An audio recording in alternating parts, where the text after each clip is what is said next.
Hi, everyone. Welcome to the live stream. This week, it's an interesting topic that we're going to cover. So bands from your country or from other countries that didn't make it big across the pond or in other countries. So I thought this would be a cool one. I feel I'm overpowered by the Canadians at this point, but we will see. I'm just going to go through the panel real quick. Sidekick, Racer Joe is here. Thank you, Joe, for joining me. Thank you. Always appreciate it. Glad to be.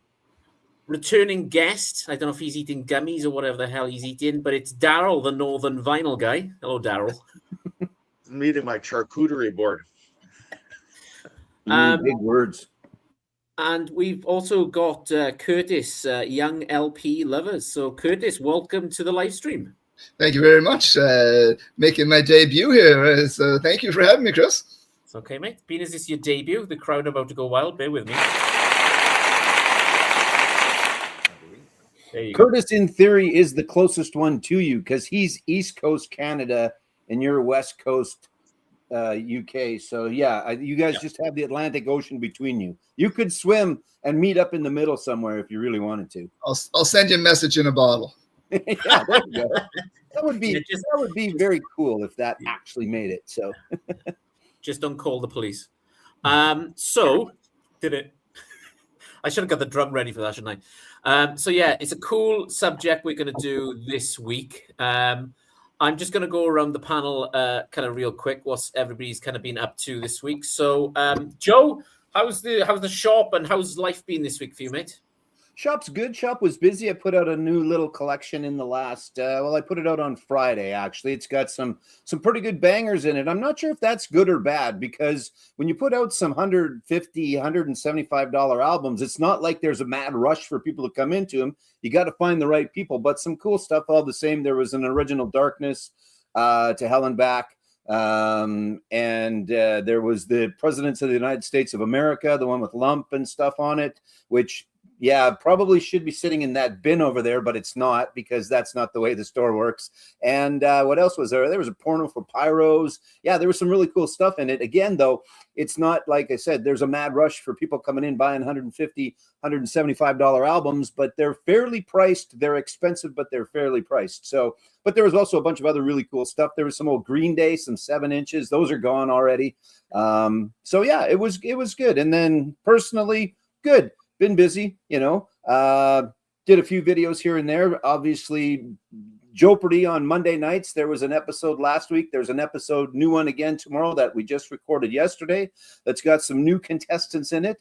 I think Daryl's is the current one that's playing right now, the one that Daryl was in. Daryl and Charlie and Monica. And put out a hat video, the hat thread that's going around that seems to be quite a popular one. It's easy. So if you haven't done that one already, it's pretty straightforward. You don't even need a hat to do it. You just need albums with hats on it.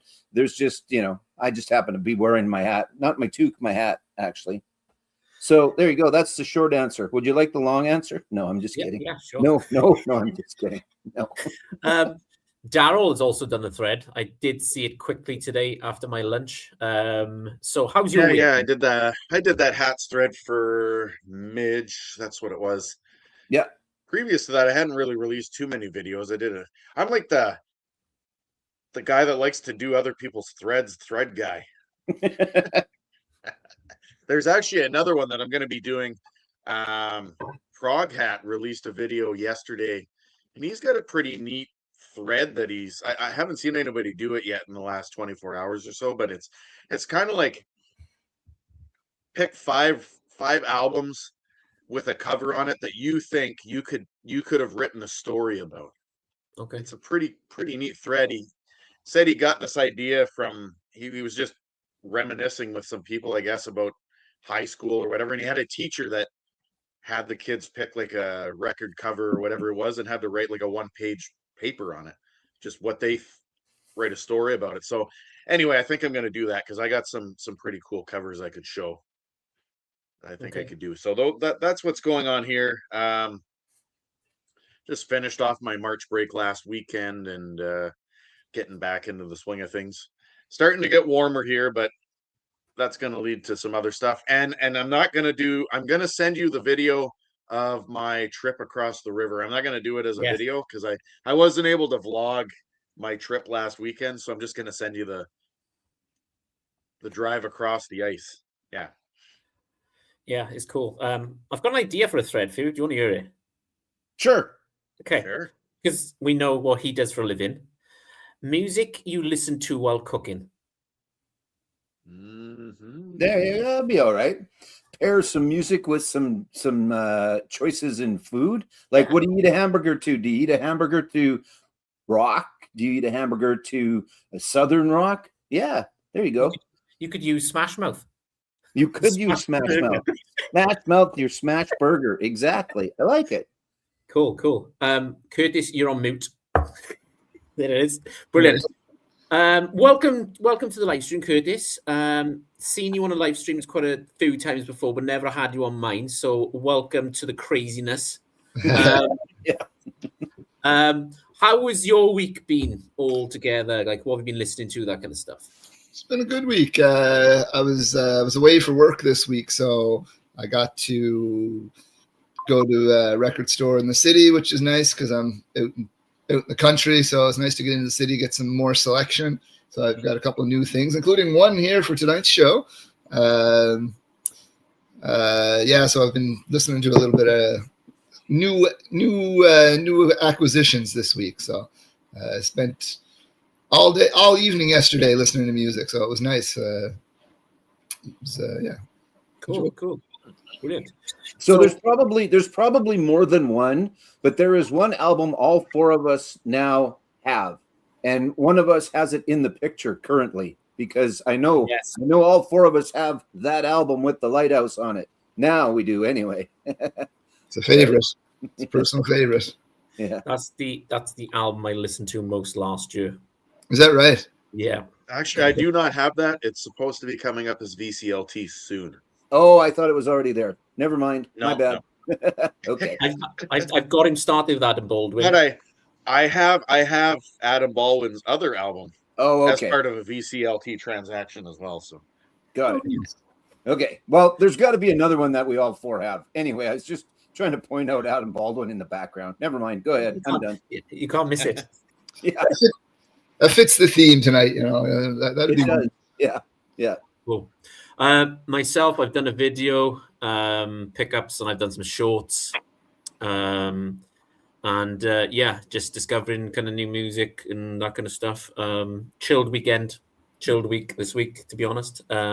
Just took it easy.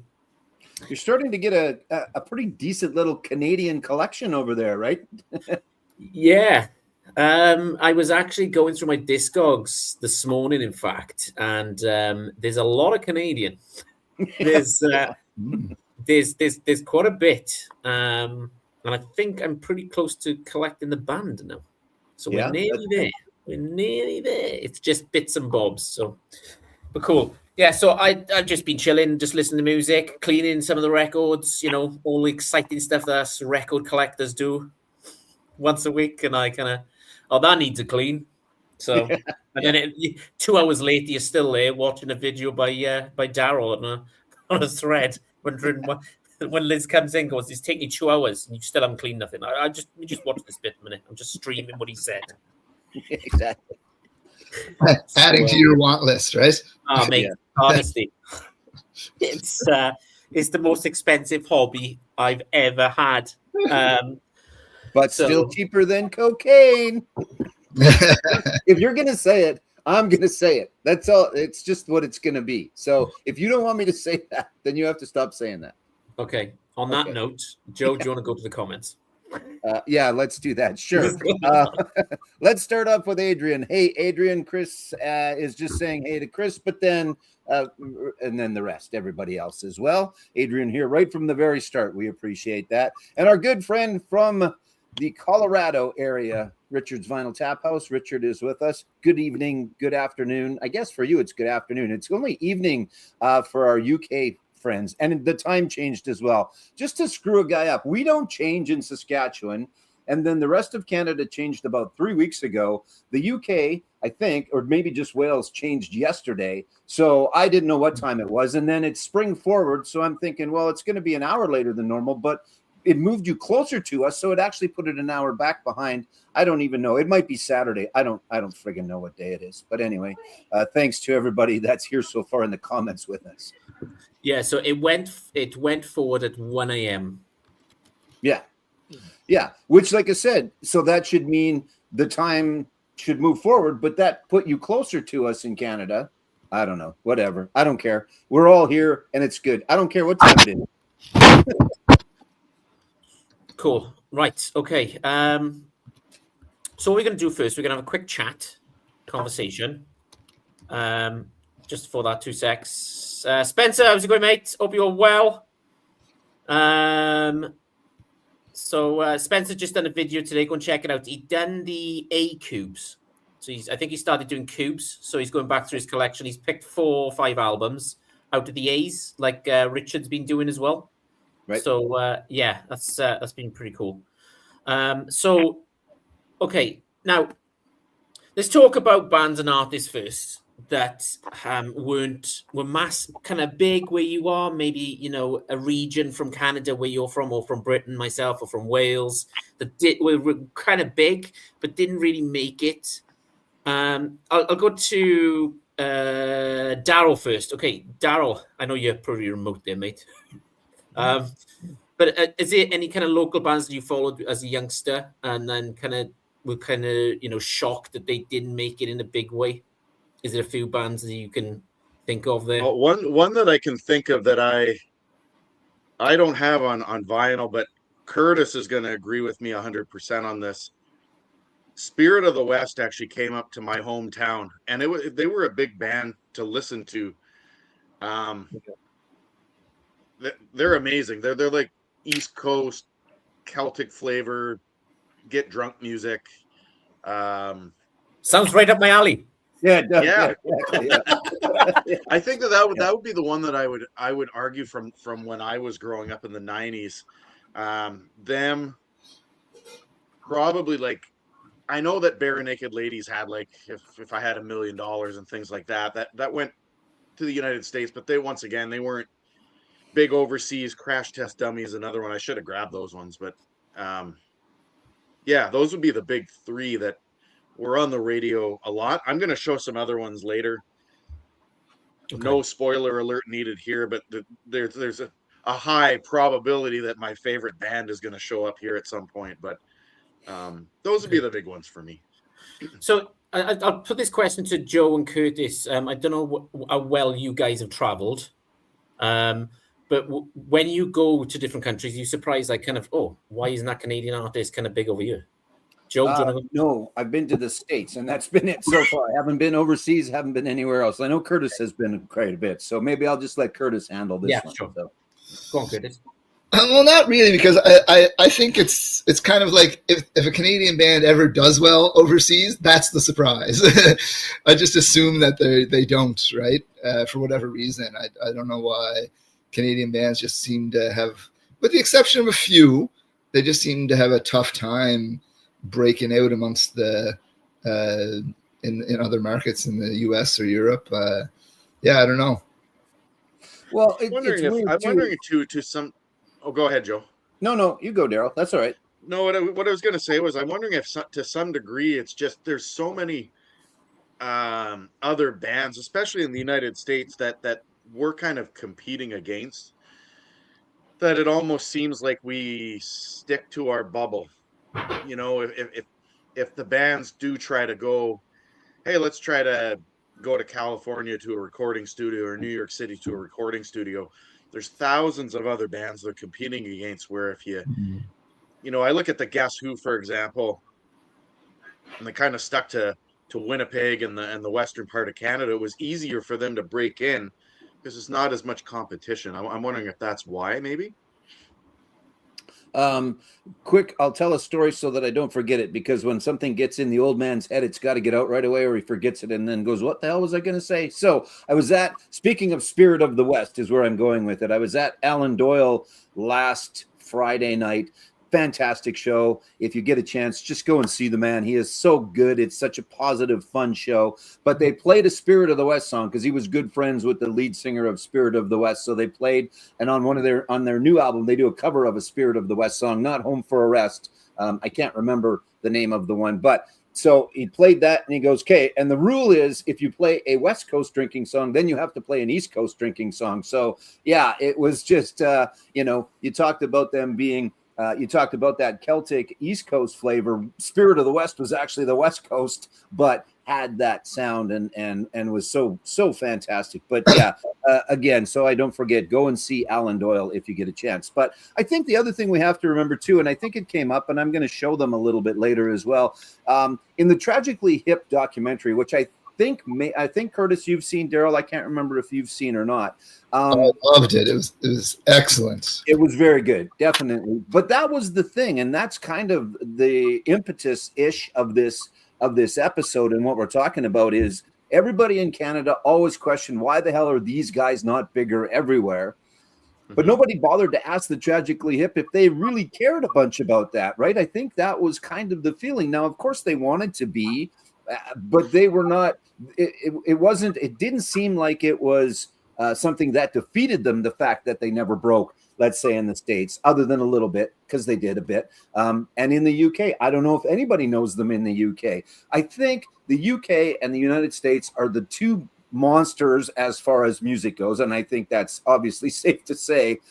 And there are so many that get out of those two places. But even then, there's still bands from the States. We could have had someone from the States on, and Richard's with us, right? And he can chime in a little bit. There's bands that were probably big in the States, but maybe not anywhere else. It just seems like that's not as much the case as it is with some Canadian bands, with some Australian bands. You know, if we could have had someone on from Australia, they probably could have showed us 20 bands that everybody in Australia knows and none of us know because we know AC/DC and INXS and Crowded House, which is not really from Australia, but is from New Zealand. So that was the long version. The short version was, I don't know how much the bands cared. I mean, I'm sure some did, right? Some did for sure. And then the big international stars in Canada are the ones that, got on soundtracks or hooked up with some other artists like, Bryan Adams. Would he have been as big everywhere if it wasn't for Everything I Do for You? Probably. He had some traction before that, but would he have been as big without that big soundtrack, right? Celine, probably again there, but it sure helped being in the biggest movie ever, or at the time the biggest movie ever, having that song in Titanic. Nickelback, I think you can't argue that more people know Nickelback throughout North America and into the UK than some of the bands that we're going to talk about. Love them or hate them, there are bands that are equally as talented, and I am a proponent of Nickelback. I don't have a problem with them, that have gotten zero traction. And maybe that's because everybody started to hate Nickelback, that everybody then, those that didn't hate them, it got bigger and better for them. Because, again, I think it's safe to say, Chris, you know Nickelback, but do you know Nickelback before you started hanging out with us? Yeah, Silver Side Up was I bought on CD back in the day. And I love Nickelback. I've seen them live. I've actually met Chad Kroeger in a bar in Cardiff. Well, he said he was Chad Kroeger, but he could have been anybody off the street. But I met the band. They were in like the Cardiff CIA International Arena, which holds about 20 to 30,000 people, kind of thing. And then I just went to the bar. I went outside with the guys. We went to like a local student kind of thing, and they just walked in, kind of. And we had a few jacks, and it's a bit misty after that. But they seem cool. This is before social media. This is kind of going back 2001 time when Silver Side Up was probably out. And on that note, I sent a message to Daryl. I was like, Silver Side Up has just been the price drop on Amazon. It was like £16, so I've added to my list. There you go. That's good. So you're gonna buy just an album, not a greatest hits? What the hell? Well, there is a greatest hits out that Daryl's got, the Nickelback, the best of. But I was looking at track listings on it, and there's a lot of Silver Side Up, and they want like nearly £60, which works out about $70 Canadian, maybe 75.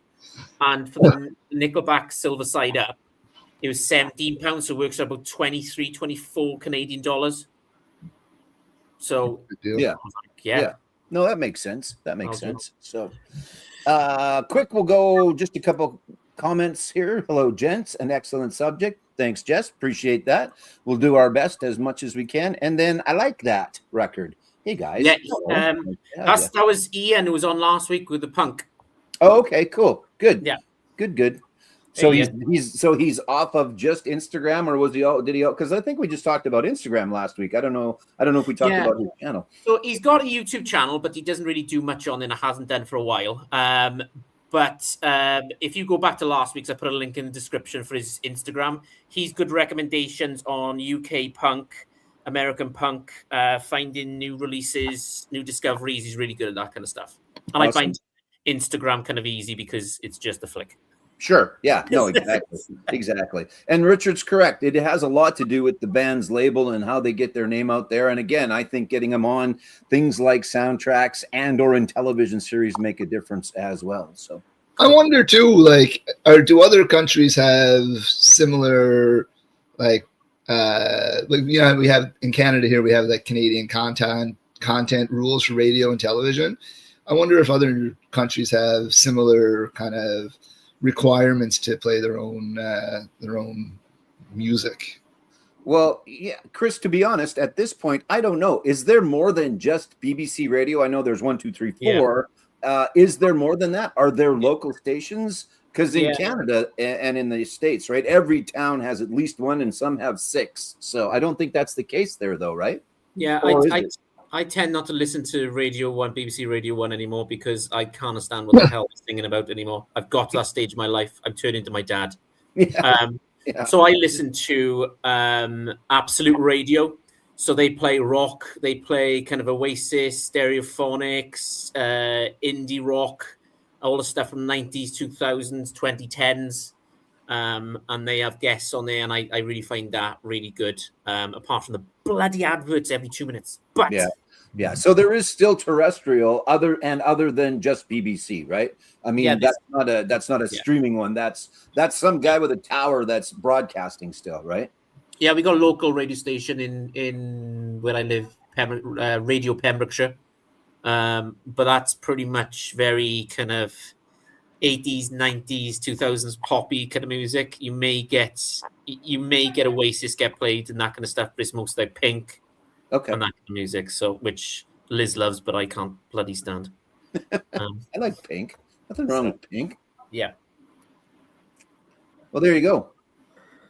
So yeah, what Richard's saying, but there, pretty much, he's okay. I'll click on it, Joe. All right. Sorry. I was reading something. I was reading the next one. Yeah. So yeah, there is a lot of independent radio stations in the UK and a lot of internet-based stations. I stream a lot of those. Yeah, you can download. I'm trying to think of the app you can download, which you can listen to any radio station in the world. TuneIn Radio. TuneIn. Yeah. TuneIn. Yeah. That's a big one. And then Ian is saying it's funny seeing the thumbnail image or with the hip on the Phonics because the Phonics once covered a hip song, Fiddler is Green. This is actually brought to me my attention of the hip. So there you go. Oh, really? I did not know that the Stereophonics covered a Tragically Hip song. Which album is that on? I don't, because I've got 3 now. I've got the greatest hits. No, I've got 4 now, actually. It's greatest not hits an and then I've album. got 3 others. I can tell you that right. It's not on an album. Okay. I'm baffling my brain because I am the go-to guy when it comes to the Phonics. But yeah. Right. Okay. We will kick things off this evening with myself.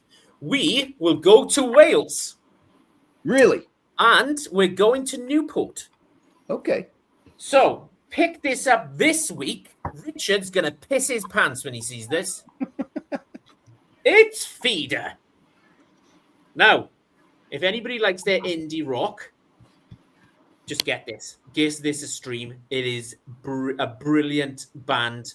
They came out in 1994. They're from Newport Gwent in Wales.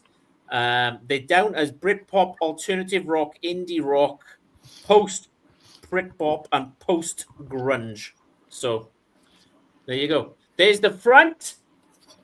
There's the back. Anybody want to check out a really good couple of songs? I would go with Buck Rogers. I think I said this to Daryl yourself on YouTube the other day. He was like, you've got to check this out, guys. And my favorite one is Just a Day. It is raw. It is brilliant. So anybody who hasn't heard of Feeder, go and check them out. They are phenomenal. I will show the inside. Here is your gatefold. Very nice. They are the band. That is the original band. So unfortunately, I knew I'd be on the wrong side because my camera's Yeah. This guy here tragically took his own life quite a few years ago now, and they've had like other drummers coming in and that kind of stuff. But this is the original band. First time I saw them live, which won't surprise you in the slightest, was in the Principality Stadium in front of 70,000 people, and they were supporting the Stereophonics. Really? Oh, there you go. There you go. And I actually met, so this was just after the drummer died and they brought a new drummer. And what I was quite impressed with was the drummer had gone into the crowd, sat down next to us and was watching the Stereophonics play, but he was shaking kids' hands, signing autographs, having pictures taken, making time for the fans as well, which I thought was epic. So here they are. Bit of Feeder for you. Quite surprising what colour vinyl this is on. Anybody like a bit of pink? Well, you just said you didn't like Pink, remember? Oh, Well, wait, that was different. Wait, the artist now. Yeah. I will have you know, I have seen Pink live. I'm not going to lie, I was forced to. Someone twisted my arm and made me go to probably a pretty darn good show, I bet. Yeah, she'd done all the acrobatics in the Principality Stadium and flying through the air with the greatest of ease and all that kind of stuff. But I'm trying to think the support act, the Script. There's another good band to check out. I should have picked them up tonight. There's a Script, Irish band, really, really good storytellers, kind of indie, kind of rock as well. So Cool. yeah, that was my choice. That's Feeder. That was the singles, but Richard has pretty much got all the albums on vinyl. So yeah. So There you to bring home our subject, our topic, I quickly went and looked because I'm a little familiar with, but I think only because you've mentioned them and Richard's mentioned them. Yeah. But they've got 12, 13 albums out, right? And Yeah. I think it'd be hard pressed to find many people that would know their name here. Anyway, I again, I could be wrong, and the circles I run in or whatever is a different circle than others, but yeah, that's a great example of, there's bands out there that have put out an album that have done very well and are good, and then there's bands that have put out 12 albums, or like the Stereophonics. Well, we'll get to them later, but yeah, so I think we'll get to them later. Maybe I've got a couple to show. No, I'm just kidding. But that's a great way to start. Is here's a band that's got a whole bunch of a catalog out there already, and hard pressed to know who they are. And look, Here, anyway. and the greatest hits guy in the vinyl community went straight with the singles. Yeah, that's exactly. But it's a good place to start if you want to check them out. So Yeah, that's good. there you go. Right, what other comments we got there, Joe? Well, we have got Feeder, yes, which we knew that we would get from Richard. And then as well from Jess, we have got a great Canadian band, the Demics. Check out their song, New York City. I'm not familiar with. Curtis is shaking his head. So, Jess, where are they from? East Coast, West Coast, not sure. But there you go. So there's a recommendation, the Demics. And then Richard saying he's got most of Feeder's later albums on vinyl, but not all. So he's got a decent amount of them, but not all of them. Because again, I quickly looked on Discogs. There's 12 or 13. You never know exactly because there's some CD stuff in there, and there's some. So they haven't released. It's my fault. They haven't released all the albums. They haven't released the albums that the old drummer was on for some part reason. I think I spoke to Richard about this maybe in tribute to him. But then they released the singles, which he's on, which is kind of. What are we doing here? Yeah. Cool.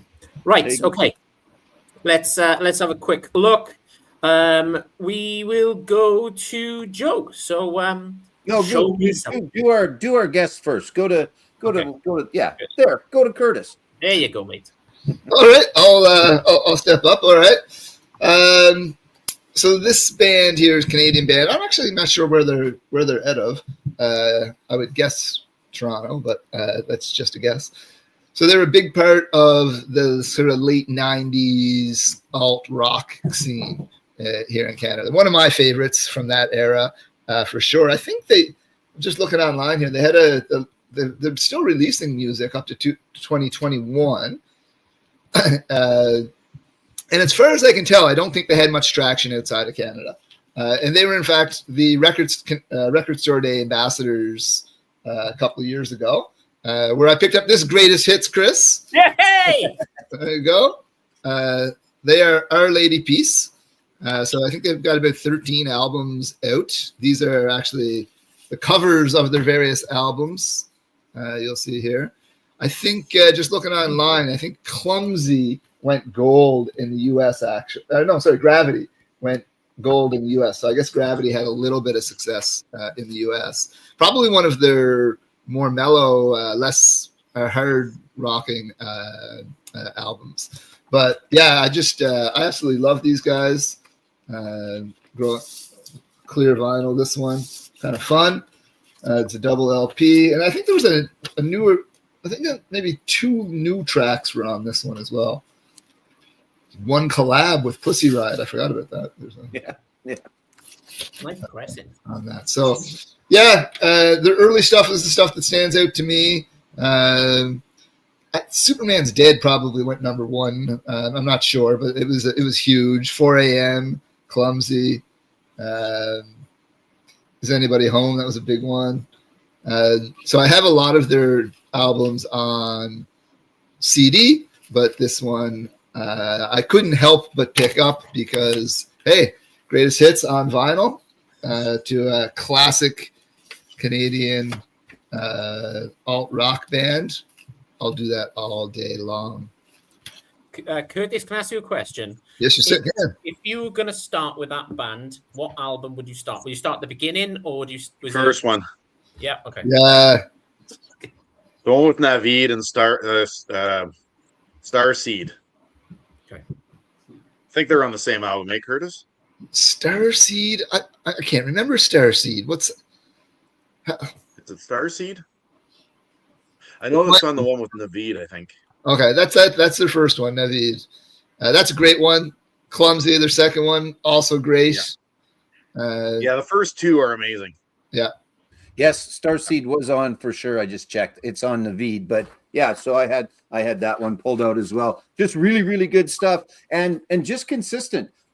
If you go and see them, which I got a chance to a couple years ago, it was like, oh yeah, I forgot about that. Oh yeah, I forgot about that. You'd think at somewhere they would have got, but again, they weren't on soundtracks, they weren't on different things, but homegrown, they are widely accepted as one of Canada's, I would say premier, especially in their genre, as Curtis put it, but just good stuff. And one of my favorite lyrics ever is she wishes she was a dancer and that she never heard of cancer. I'd go see them just to hear them sing that part of that song. That's a great song on top of it as well. And they've got some really good like the bass guitar in a lot of their songs, especially Naveed and a few other songs. Like if you like bass guitar and you like drums, they got some really, really good stuff. Like their drummer is really good.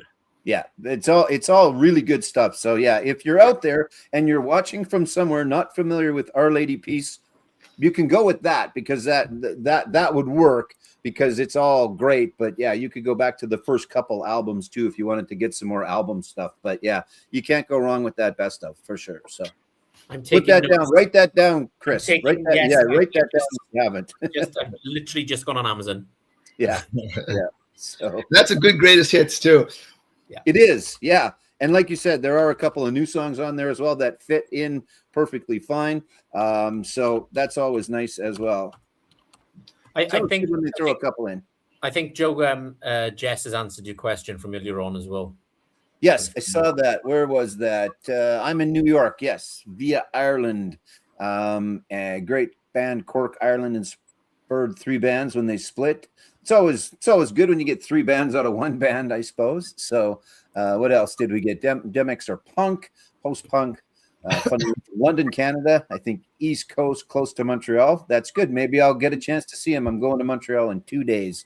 And then definitely remember Our Lady Peace from US Radio, late 90s. Yeah, that's when their that when they first broke in, but still out there and still new songs. I think Curtis said what a couple years ago was the last full album, but still touring for sure. So, and then Jess, great Irish band Horselips, and I am familiar with Horselips. I think I have one of theirs, their first one. Should have made it big outside of Ireland, but didn't. But yeah, so there you go. I know the name Our Lady Peace for some reason. It's in the back of my mind going, you know that band from somewhere. Have they been off a film or something, or have I streamed it on Apple Music and it's kind of popped up somewhere? Yeah. They played the Grey Cup last year. Were you at the Grey Cup in Winnipeg? No, you weren't. No, never mind. You don't even know. You don't even friggin' know what the Grey Cup is. You're looking at me like, what the hell is this guy talking about? Which I know most of the time people say, but you know. Anyway, is it a cup that's grey? Well, it's more silver. It's our football. It's our football championship for Canadian CFL football. Okay. It's our Super Bowl. The Super Bowl is America's answer to the Grey Cup. Okay, cool. Yeah. So what you did there. okay, so it's fake rugby. Okay, Daryl, over to you, mate. No. First of all, I would like there. to say that I'm like Chris. I'm absolutely gutted right now because unfortunately Canada and Wales are not going to get their rematch at the World Cup. I'm absolutely gutted that Wales went down the way that they did. Show something, Chris and I Daryl. could be Don't upset me. Show something. All right, so some of the albums that I'm going to show are not from Canada, and others, the bands are from Canada. So I'm going to start with one that's not from Canada. And ultimately, it boils down to this. We've all heard of this band because we know one song by this band. They're a European band. And so they were a one-hit wonder on the Canadian charts, I believe, and definitely on the U.S. Billboard charts.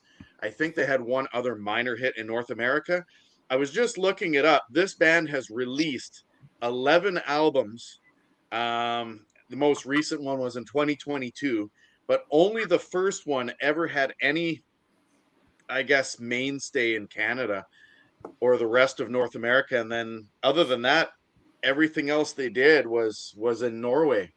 And if Morton was here, he could give more insight on this band because he's told me multiple times that yes, this is a good album, but he said that for whatever reason, all their other albums are fantastic, or at least the follow-ups to this, and they just never got any traction outside of Norway whatsoever. So we're familiar with Take On Me, probably because of the cool music video and stuff like that, and they had that minor hit with Sun Always Shines on TV. But if you were to ask the average North American, or I think most North Americans, what other songs they have, what other albums they made, we couldn't tell you. And so I wanted to start this off with a non-Canadian one because I'm going to have lots of Canadian stuff coming up. But what about in the UK, Chris? Did these guys have any traction other than that one song? No. They had the other one you mentioned, I think, but it wasn't as big as the main one. They have released albums. I've seen them on Record Store Days and that kind of stuff, but it's so funny. Like they released 11 albums. Yeah. And I've never heard of any of them. I've never heard a single song on any of them. I'm sure, didn't they do Live 8? I'm sure they'd done a bit on there. The most recent one. I think they were on the same bill as kind of Kanye West at the time. Or was that California or Los Angeles? I can't think top of my head where that was. Like I know the lead singer Morton Harkett, I think he's got MS or something like that. So I know that they haven't been doing much lately, but that's the only thing that I've noticed about the band, other than, like I said, they became big because of one song, but the rest of their stuff is unheard of in most other parts of the world. And another band that were massive on MTV. Oh yeah. Yeah. I mean, arguably, it's a good song. The video turned it into a great song and a massive hit, right? Because of the innovation of the video. And again, it's a good song, but would it have had the impact if you just heard that song versus seeing that video at that time? Yeah. So, yeah. Cool. Agreed. Right. Okay. Let's have a quick look. I think we're caught up on the chat. I think Richard is saying here that Aha album was huge. Yes, it kind of was. But every time I don't know if you guys have heard of Alan Partridge. He's kind of like a comedian character in Britain. And instead of him laughing, he goes, aha. So every time I hear aha, I think, aha. Yeah. You know, I'll send you the link to him, and you'll understand what the hell is this fucking Welsh guy on about. But yeah, he was kind of big over here, and still is. Steve Coogan played him. Do you know Steve Coogan? Yeah, the actor. Yeah. So he was I think Steve Coogan's been in. He was in Tropical Thunder. He was the director in Tropical Thunder. And they were trying to film. And yeah, you with me? Yeah. Okay. See, that's another that not a music related topic, but that's another genre of entertainment where there is a bunch of great UK comedians, and we know some of them, and there's a bunch of great Canadian comedians again, and that we don't know many of those, or you might not know any of those. Like I could say a Jeremy Hotz or a Ron, whose name escapes me right now because I'm getting old. But anyway, again, Ron James, which are big here, fairly big here, but have zero traction or very little traction in the United States and very little over there. But like Jack Whitehall, I mean, I know him. Netflix has helped, but he is huge there. And I think you could probably, I don't know, Curtis, Daryl, do you guys know the name Jack Whitehall as a comedian? I know him. Right. So, but he's pretty big, right? And again, it's just another case of he's big there and not so much everywhere else. Although the Netflix stuff helps. Anyway, that's not what we're here to talk about. Let us talk about, well, I brought him up earlier, so I might as well just get to him right now. And that is this band, The Tragically Hip. Probably the band most talked about, I think, as far as a Canadian band that never necessarily made it big anywhere else. They certainly had a modicum of success in the United States. Again, I don't know. In the UK, yeah, exactly. Curtis has it down there as well. I don't know.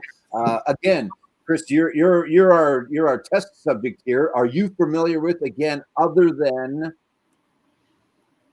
talking to a bunch of Canadians all the time, with the band The Tragically Hip? Because arguably them and one other that I'll show later, they're probably two of the biggest bands that were massive here, but didn't have a ton of success elsewhere. A little bit, but not a ton. So I don't know. Again, I asked you a question, then I kept on talking. Are you familiar with at all? Okay, I'll put it this way. I knew the name of the band. I kind of knew the name of the band, but didn't know any of the songs at all. And it was only since I think you have shown kind of Tragically Hip right in the videos that I kind of done a deep dive. I struggle with the voice. Yeah, I know. We hear that, or I hear that. We hear that. Whatever. I guess the boys can chime in as well. Obviously, I don't. I'm a fan, but yeah, Gord is a kind of a take or a leave kind of guy, and there's a few other Canadian artists that are similar to that as well. Well, there's lots of artists that are similar to that, but it's also some quirky songwriting as well. I think safe to say, but we love them here, or at least those of us that do love them. And I think Daryl's on the fence. I can't remember. Curtis is a fan. I like some of their earlier stuff. I can tell you this, and this is just me. I'm okay with Gord Downey's voice more than I am with Geddy Lee of Rush. I knew he was going to say that. Yeah.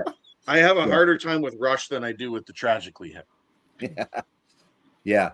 And again, so there's also the young man, young to me anyway. He's not that young anymore. And I can't remember his name again. It's starting to go up here. Hopefully not that long and that fast. From Billy Talent. That's another voice, another Canadian voice that is a lot of take or leave.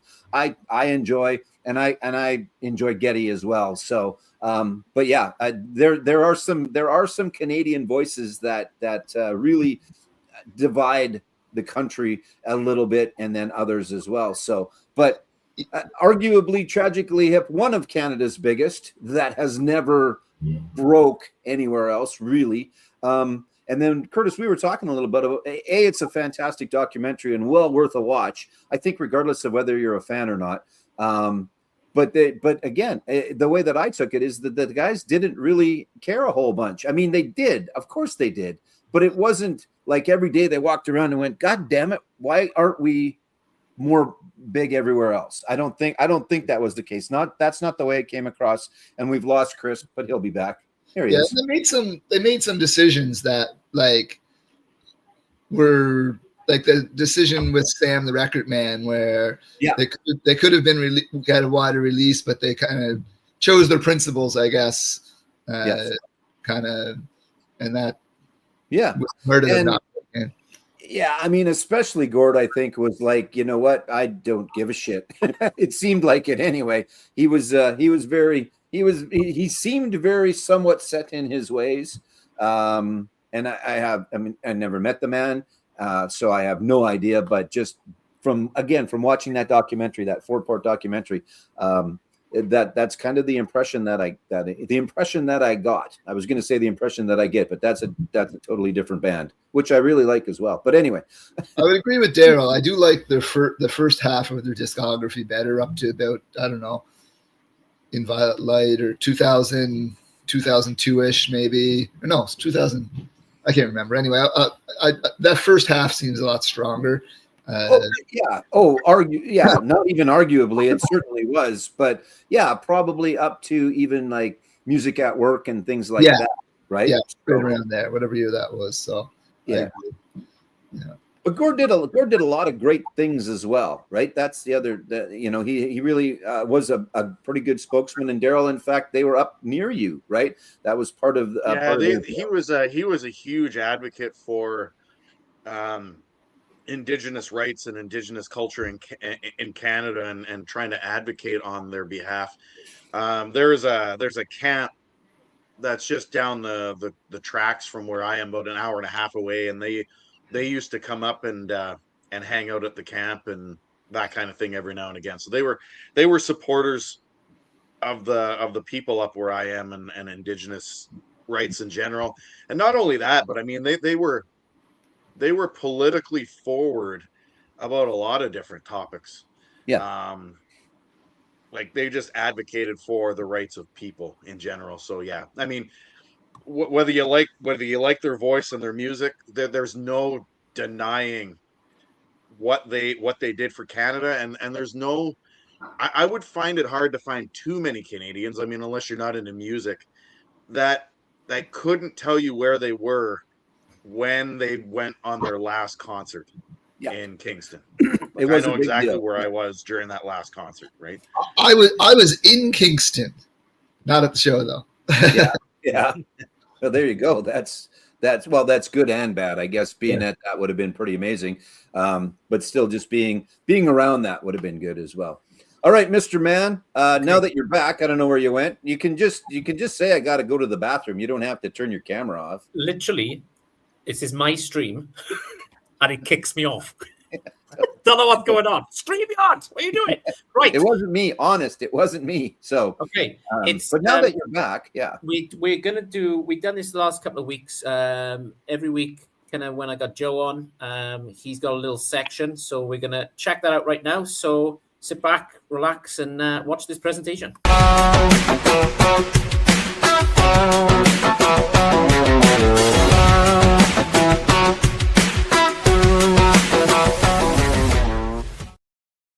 So, Joe, over to you, mate. Yeah, I've got two actually, but I'll do them both quickly. So the first one that I watched, and actually bear with me for a second here because I have some images that I'd like to show quick if I can find them, which I can. So this is the documentary that I watched the other night. Really good. I don't know if you guys have watched it or not yet, but kind of the rise of the Red Hot Chili Peppers and our brother Hillel, because he was the third person in the original Chili Peppers. Well, there was four because there was the drummer as well. But these three, Flea, Anthony, and Hillel, were kind of the three main guys, the main impetus of the Red Hot Chili Peppers. There was some stuff that I was not familiar with that I found interesting. It's a well done documentary. Obviously, Anthony and Flea and some of the other founding members, including the drummer, again, whose name escapes me, are in it. And it was really good. And it goes back to, now this is not the first album. This is the second album, Freaky Styley, which goes back a long ways. Then there was the album that had Fight Like a Brave on it. And then it got into some of the other stuff we knew. But it goes back to the beginning. And I think it goes right up until Blood, Sugar, Sex, Magic. It talks a little bit about that on there as well. And then the other one that I watched, not a documentary, but there is a documentary that it was based on. Let me see if I can do this real quick. Remove that and bear with me because I do have it and it won't take me long to get there. But this is the documentary that the movie that I watched last night is based on, and it's Song Sung Blue. So this is the documentary, which I haven't watched, which I'm going to go back and watch. The movie itself was actually Hugh Jackman and Kate Hudson. It's basically about this young couple. They get together, they meet in Milwaukee, and it's just kind of their rise and fall and resurrection again. It's a really well done movie. I thought Hugh Jackman, Kate Hudson do all the singing in it, and it's really good, and it's a good story. But it's based on the documentary of the actual people. No shit, Joe. But but it's good. So I recommend looking for the documentary and or watching the movie Song Sung Blue, and then watch the Chili Peppers documentary. If you're a fan, if you're not a fan, it's still good. It's still informational, and it's a well done documentary. But especially if you're a fan, which I am, but I was not aware of some of the things that they go through in there, and it goes right back to high school, right back to when the three of them got together. So it's pretty good. I will. I started it and then something happened and I got sidetracked. Story of my life. Yeah. I've got a confession to make. Go ahead. So Richard has made a comment there, which has just triggered my brain slightly. So I've listened to the new Flea album. It's kind of jazzy, and I enjoyed it. Shit. Well, yeah, he was on. What was he on? Was he on Fallon the other night? I can't remember, Fallon or one of the late nights in the States. And yeah, I mean that's part of what you learn in the documentary is that was kind of where Flea started off, right? Yeah, but man, the dude can play some bass. He is a freak. He is bizarre. And I've never seen the Chili Peppers. My daughter, that's one that she's got on me. She saw the Chili Peppers about 10, 12 years ago. Still on the list to see, and they're still performing. So, but yeah, so there you go. There's your recommendation for the week is watch the Chili Peppers and the Song Sung Blue and or the documentary. But the movie's pretty good too. It came out at Christmas time. Hugh Jackman and Kate Hudson, and it's good. And Kate Hudson was nominated, I think, for an Academy Award for it. Yeah, and if anybody doesn't know, Will Ferrell is the drummer in Red Hot Chili Peppers. He is. That's right. I don't know if you knew that or not, but he is. Yeah. So was it an episode of Saturday Night Live or something? And they was like they were two together, they dressed the same. And I was like, good God, Will Ferrell looks like exactly like the drummer. He does. Yeah. So exactly. Cool. Okay. So Richard's saying here. I really want to check out Flea's Soul album. He just released. Yeah, Rich, I think you'd enjoy it. To be honest, it's. So I can't remember his name. I should know this because I'm British, but he's got the lead singer from Radiohead on one of the tracks singing, which I quite enjoyed. Yeah, you'd think Flea would be able to pull a few guest artists in, I would imagine. Yeah, cool. So yeah, I'm gonna give this a couple more streams, I think, and then I'm gonna kind of make the decision. The price on it is quite high, if I'm being honest. So yeah, we will see. So yeah, okay. Joe went last, so let's see if we can keep this going. If I can remember. Yay! So I'm gonna pick an Australian band that were massive in Britain, and the reason why they were big in Britain is because they got discovered. I'm going to get this wrong, but I got a feeling it's on MySpace back in the day. And Vodafone, the mobile phone company, picked up the song, and it became a massive hit in the UK. Tell me if this band made it big with this song in Canada or America. And it's Jet. Are you going to be my girl? Are you going to be my girl? Still the biggest hit to this day. There's a few on you, but Are You Gonna Be My Girl is the big massive one. You got ones like Last Chance, Move On, Radio Song. Look at What You've Done was also a kind of a biggish hit, but you're not going to follow Are You Gonna Be My Girl pretty much on this one. Pick this up from the record shop. Sorry, Joe, there's no gatefold on this one. Okay. And I enjoyed the album so much. The record store day come and went, and he had another copy of the B-sides for Record Store Day. And I'm going to be honest with you, sounds exactly the same. Yeah. So there you go. Just on black vinyl on this one. But there they are. Jet. I saw them on YouTube the other day. They look nothing like this now. No. No. Yeah, so Jet, good band to check out, especially this album, Get Born. It's very upbeat, but I'd highly recommend this to everybody. You could put them down as a one-hit wonder, I suppose. So the question goes to the panel, obviously the Canadians here. Obviously, Joe knows who they are. Guys, any of you kind of know what Jet, the album is, or like the song itself? I know that one track, but I don't know anything else they've done. Okay. I recognize that the name too, like the font or something there looks really, that looks really familiar to me. So yeah. So short of the song, I mean, I can't say that I am super familiar with. Obviously, I know the name, I know that song. I don't know that I'm familiar with any other. So if the question is, did they continue to have success here in Canada? Yes and no. I mean, again, I think people are familiar with them, but I don't know if there were any other hits by them at all. Although I think they've got something new out that I thought I heard on one of our stations here in the last little while. But that could be me just imagining that as well. Daryl, how about yourself? Are you familiar with Jet beyond that? Other than that one song, no. And the only reason I would even know that song is I had a roommate that used to play it. But I'd never seen the soap commercials or anything. I'm assuming that was just a UK thing, because if it hadn't been for my roommate, I wouldn't even know them. Okay, I'm going to make you feel old now. Sure. That came out in 2003. Does it help that I already do feel old? But yeah, exactly. That's crazy. What was that, like 5 years ago, guys? Yeah, I think so. Yeah. Yeah, that sounds right. If I'm doing the math correctly, yeah. Yeah. Thanks for that. Appreciate that.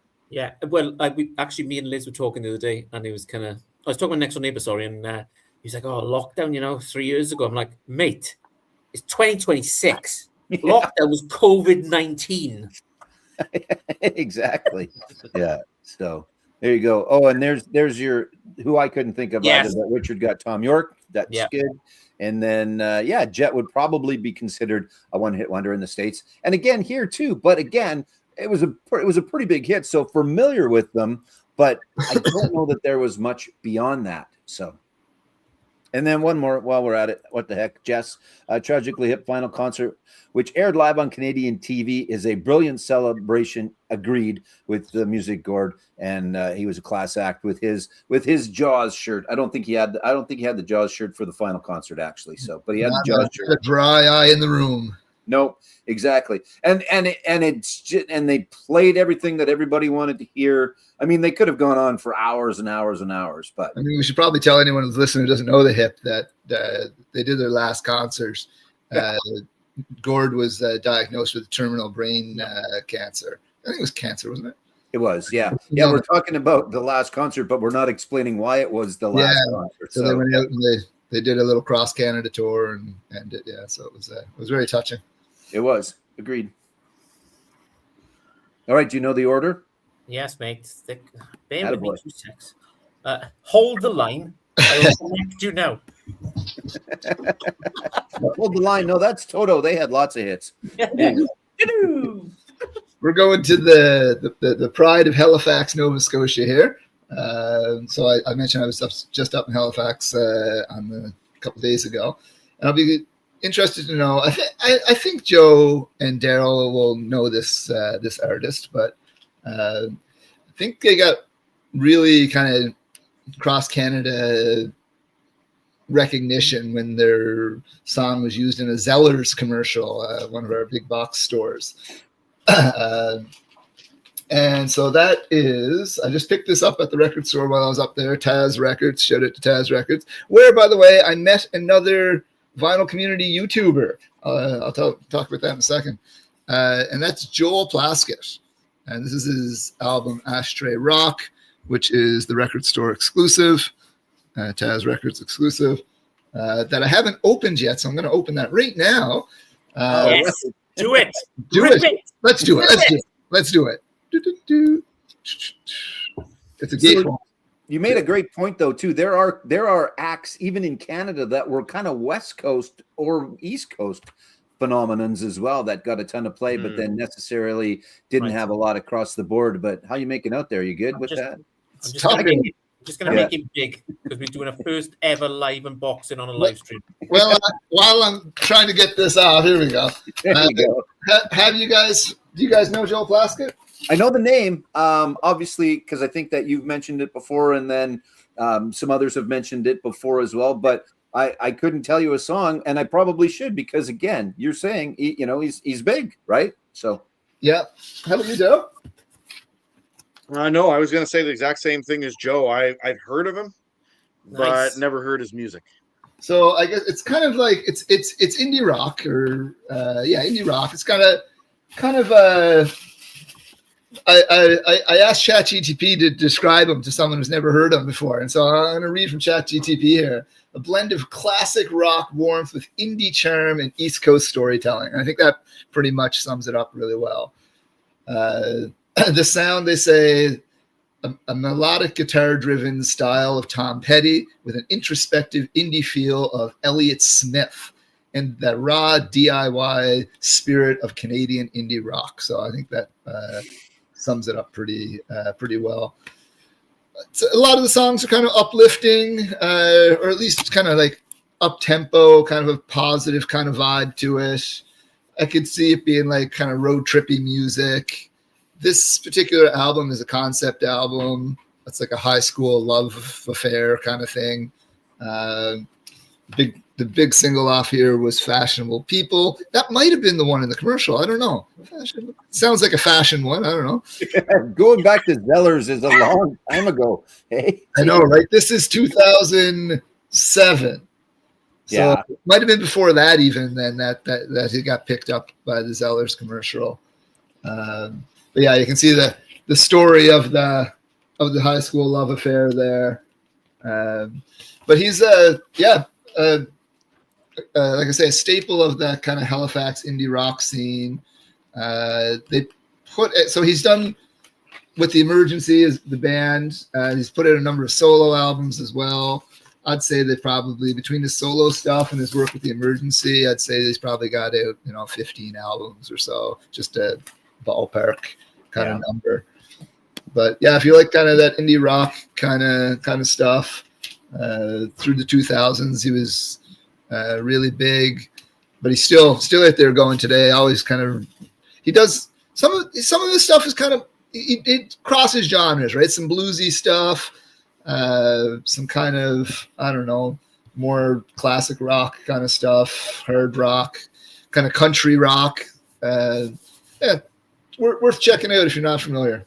Yeah, I looked him. I'm just looking on my supplier that I get my vinyl from, and sometimes he's categorized as folk, sometimes he's categorized as rock. So, which is good. That that's not a bad thing. I think we all like a little bit of flavor. But yeah, another Canadian. So again, a Canadian that I'm familiar with a little, but I should be much more familiar with based on the number of albums and the style, the genres. Certainly, someone that I should probably be listening to, and now you've made me go and order 2 or 3 of them because they're available at my supplier. And he's the kind of artist around here, like he'll be played at like if you're like at the bar, you know what I mean? He'll be covered by the house band, and people love dancing, and so he's definitely well known and well respected in these parts. So cool. Well, there you go. That's what we're shooting for today, right? That's the goal of this stream, is to educate a little bit.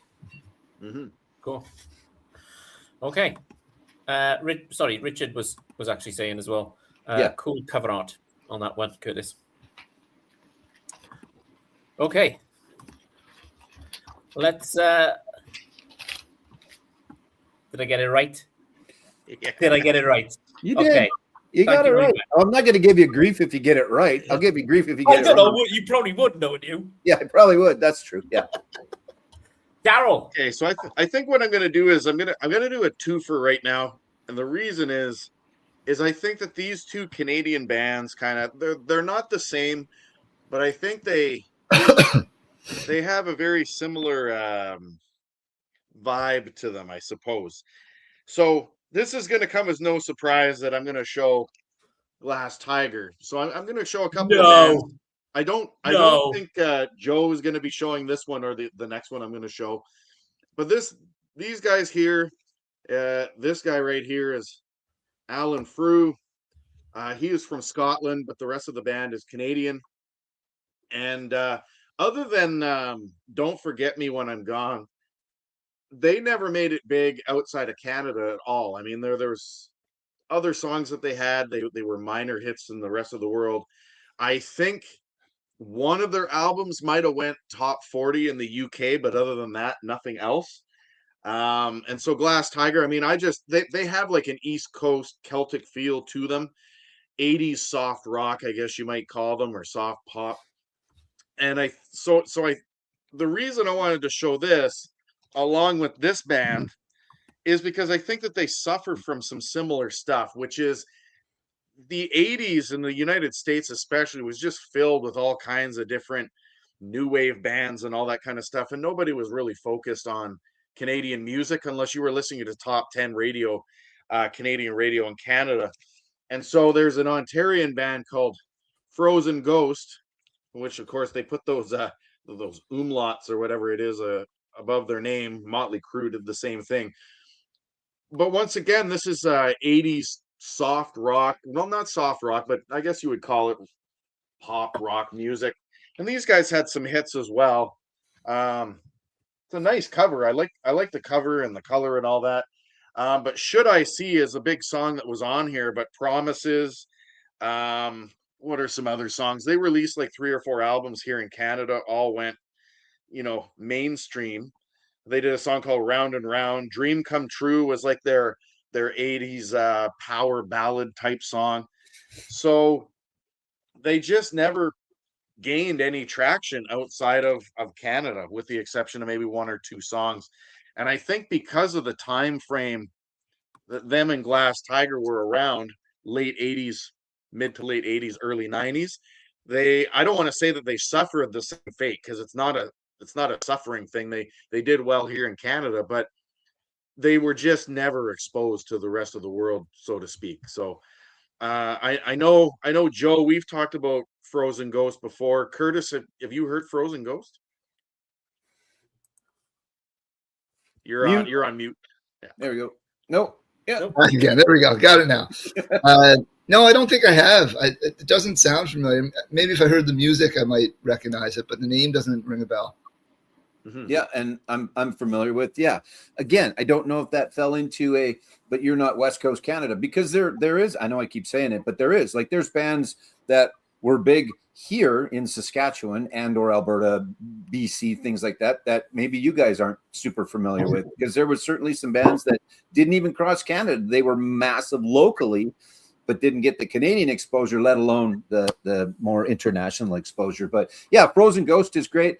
Glass Tiger, I would argue, I mean, again, I don't know if Richard knows of Glass Tiger because he's been on with us before, or if I think, their hookup with Rod Stewart might have got them a little more international exposure, maybe a little bit, right? But I don't know if that's the case or not. So Yeah. What about you, Chris? Like, how did you only find out about Glass Tiger through me as well?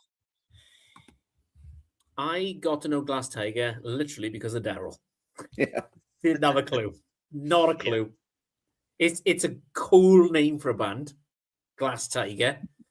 I was expecting death metal, to be honest, because it's got a Glass Tiger. It's like it's going to break through glass and destroy stuff.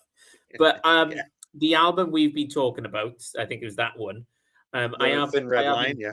I have enjoyed it. Yeah. But I can't get it. You might even buy that cool orange and black vinyl. The one I sent you, and I went, "Come on, you know you're tempted." So I don't know the origin story, and maybe you, Daryl, of Glass Tiger, but to me it seems like someone was sitting in their grandma's house and in a little curio cabinet there was a Glass Tiger. I don't know if that's where that comes from, but that in my mind, that's what I'm going with. That's the impetus of the name. I don't know that, but so there, Richard is saying, yeah, back in North Dakota. North Dakota is almost Canadian though, Richard. So, but well, it's on the border anyway, but there you go. Cool. This is my favorite comment so far this evening. Daryl's house band. Yeah, that's right. Yeah, exactly. Cool. That's good though. That's good. So Richard is saying as well, Daryl, I know of Frozen Ghost and Glass Tiger, obviously. So there you go. And once again, like these bands, I mean, they're not going to be for everyone. Like if you don't like, we've talked about this before, that there is we call it the Canadian 80s sound. There's just something about 80s Canadian music. It's got a very different sound to a lot of 80s stuff that was released elsewhere. So it may or may not be for everyone, but I think it's great, and I'll continue promoting them until they sponsor your channel. Promote them. Yeah. Until they sponsor the channel. Cool, mate. Yeah, exactly. Right. Okay. It's time to go to Joe on this one. So let me just drag him over. So what you got, mate? All right. So you know what? I was going to go with something else, but I'm going to stay in the same vein because these guys will probably fall into that category, and it's 5440 because again, they fall into that. And they've got a brand new album out and a brand new single, and it's good. It's contemporary, but it's also very 5440. I don't know what it's called. I can't remember, but this one goes back a ways. This isn't their first. Maybe a little bit of international success, but only because people would have heard Hootie and the Blowfish version of I Go Blind, which was actually originally a 5440 song. But so again, maybe a little bit of traction in the States. I could see these guys being a hit in the UK, but I don't know if that was the case or not, Chris. He's not there at the moment to answer my question, but that's all right. So, but again, they would be of the ilk of the sound that I think would have maybe got some exposure in the United Kingdom. I don't know. Are you familiar with 5440 at all or not? It's another one. I know the name of the band. Yeah, in my mind, but it's so like I can see maybe a little bit some of the bands from Canada just not getting any traction in the United Kingdom because it wasn't the style. And let's be honest, I think Canada took a lot of its cues from the United Kingdom. It came the other way instead of us exporting over there, but. So there were some bands I'm sure that 5440 would have been listening to, as I put the album in backwards, but that's okay. I'll deal with that later. That they would have been listening to that would have been, thank you, Richard. Good stuff. This one along with others, but that they would have been listening to that would have influenced them. I think Canada took a lot of cues from the United Kingdom when it came back in the day, in the late 70s into the early 80s. There would have been the Icicle Works and the OMDs and the Simple Minds and all of that these guys, as I show you the liner notes to it, would have probably taken some cues from. But I think if they would have gone over there and they would have played the clubs and they would have done a nice stint in the United Kingdom, I think they would have done okay. And there are some acts that have. In Europe anyway, not necessarily in the UK. Like Danko Jones is an example of, I know that he has a pretty good following over there. Has a good following in Canada, but has a good following in the UK, and maybe not necessarily in the UK, but maybe Scandinavia. I think Billy Talent falls into that class as well, where they're pretty big here, zero following in the States, but then they go, in fact, they're one of the bands that I have to remind every once in a while when they post on Facebook, look, you guys are Canadian, right? Because they're playing a bunch of UK dates. They're doing their album, their big second album, Billy Talent 2. They're playing it in its entirety. They've got a tour. There's one Canadian date. They're doing that, and that pisses me off when everybody else in the world does it, but let alone when a Canadian band does it. Rush used to be bad for that too sometimes, especially there was a time frame where Rush was doing Toronto, Montreal, Vancouver, and forgetting about all the other places that used to have them and sell their concerts out. They got better at the end again, and then they are doing a fair amount of Canadian dates. They weren't at first, but then I think enough people gave them grief or whatever. They decided that, okay, we'll do Edmonton, we'll do Vancouver, we'll do some of those cities. But yeah, so 5440, I think, falls into that same category that Daryl was talking about Glass Tigers and the Frozen Ghosts, where the 80s, late 80s, early 90s, but still doing stuff, still putting out new music, 5440. And again, one of those bands, much like Our Lady Peace, you go to a show and you go, oh yeah, I forgot about that. Oh yeah, I forgot about that. Because they had a lot of success here. And but sometimes you forget because they didn't have a big monster album. They had a bunch of really good solid albums. They didn't have one that had a whole bunch of hits. So man, Smiling Buddha Cabaret is a really good one. Yes. Ocean Pearl, fantastic album. Yeah, they had a lot of really good stuff for sure. So, and then even like I said, back to that, which I don't have pulled, but the Green album, right, with just I think self-titled, which was really good with Baby Ran on it and stuff. So, yeah, cool. I can answer this.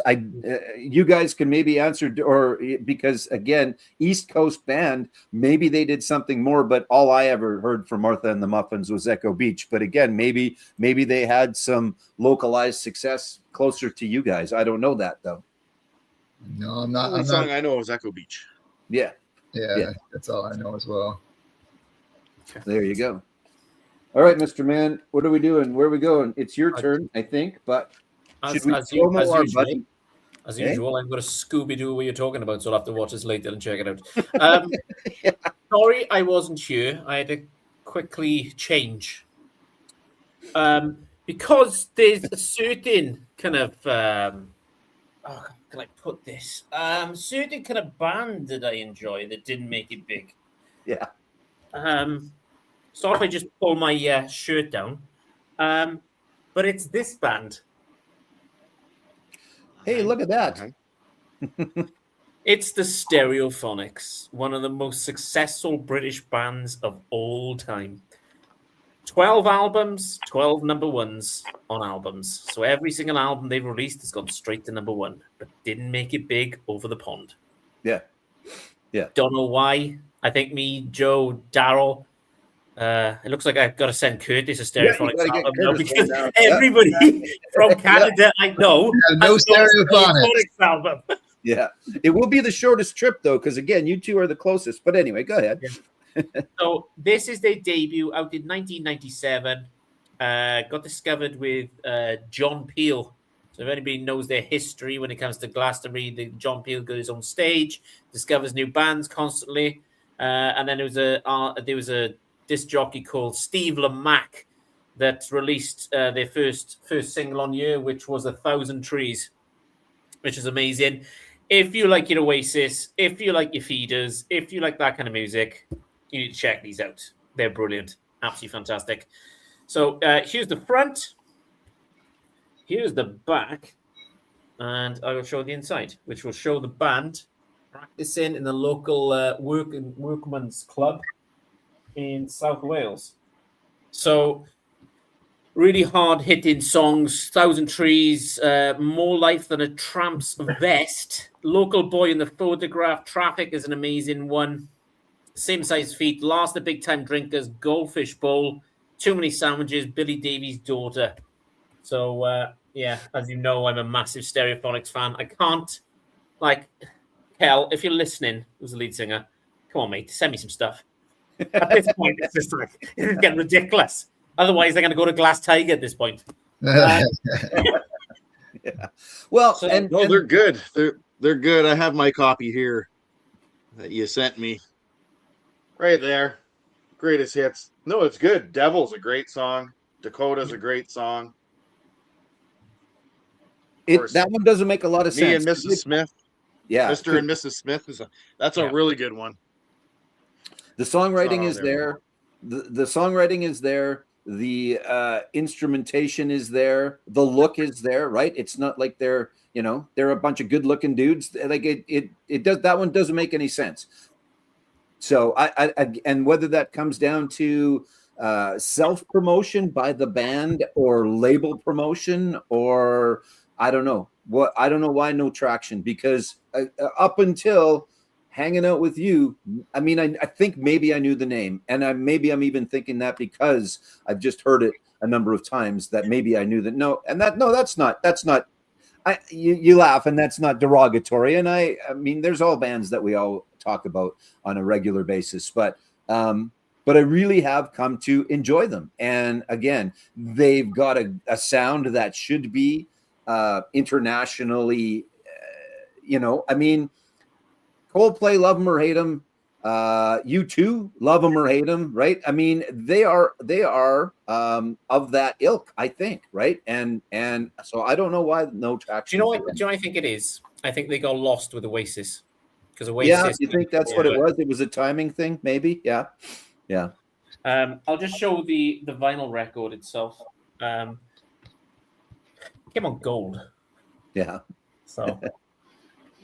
This is on the V2 label, which was Virgin Records. So Richard Branson's first band he signed to the Virgin Record label. Yeah.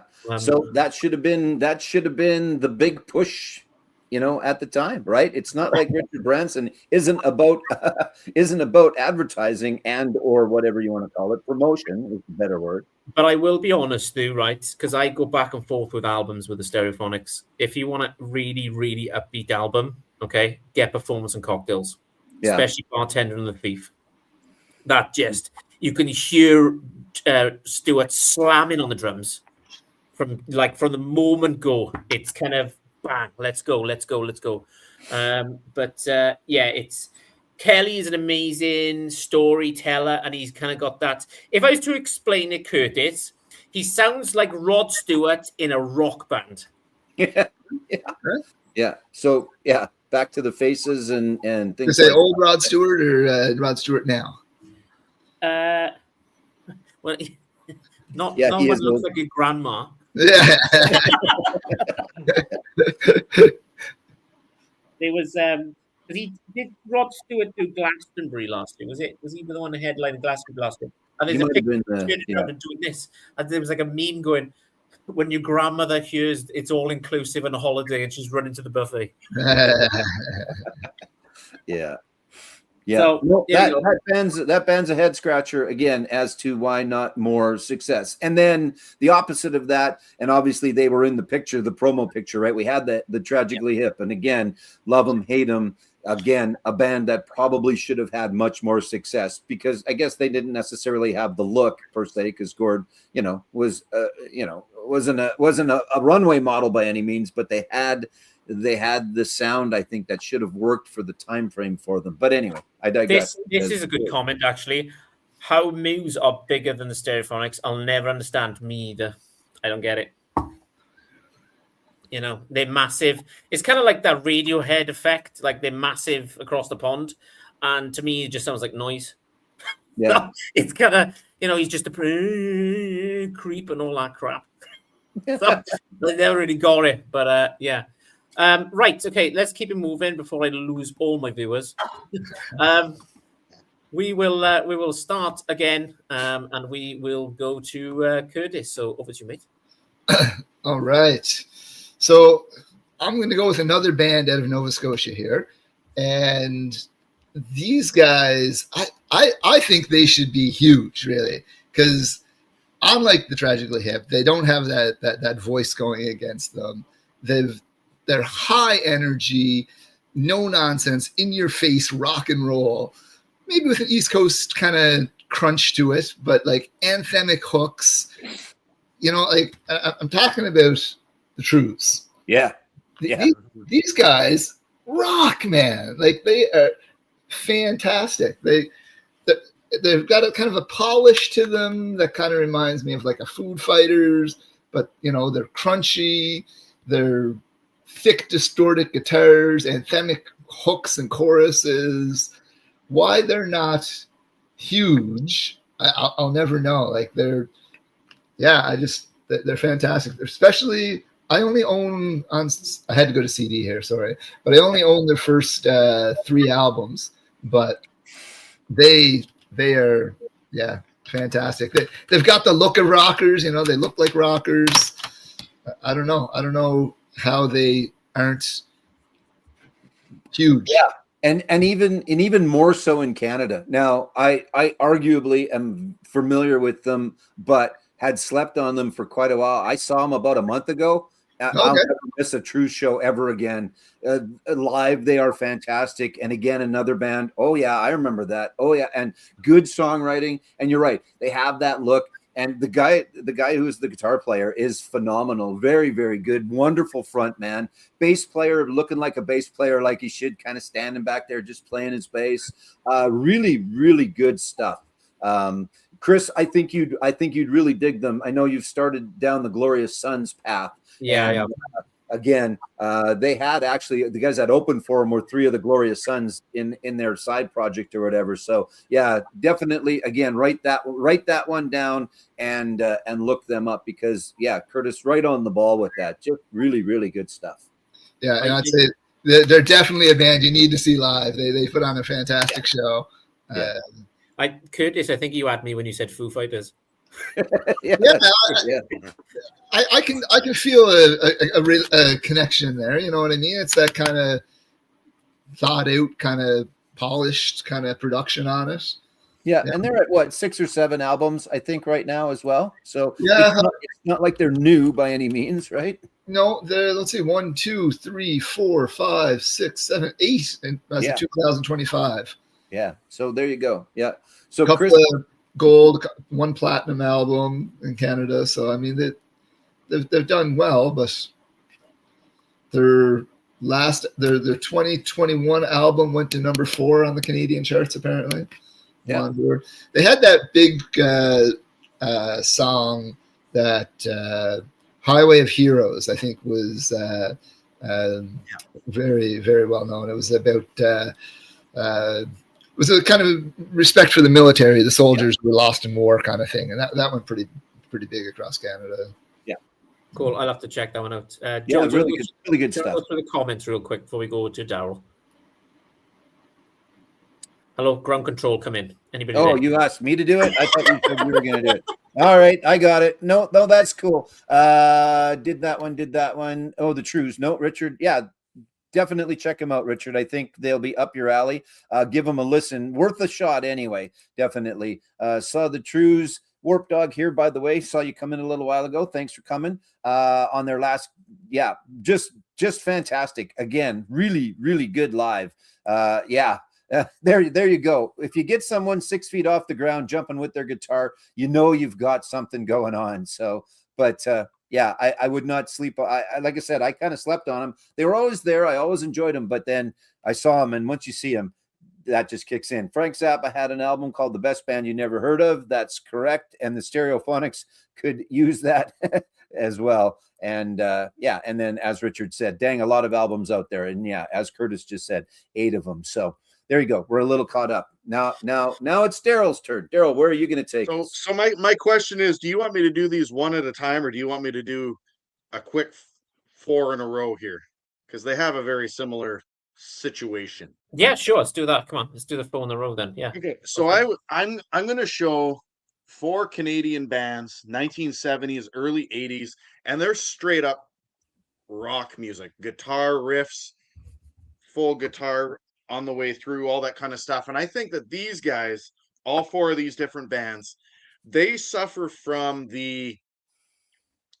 especially in North America, there was Journey, there's Van Halen, there's Pink Floyd going on, there's Kiss going on, there's Nazareth, there's the Eagles. So they're kind of overshadowed by all these big name bands. But in Canada, they were all over the radio. And one of these even was a VCLT from Joe. So I'm going to show the first one. So Chilliwack, they've got a slew of albums dating back as early, I think, as 1970 or 71.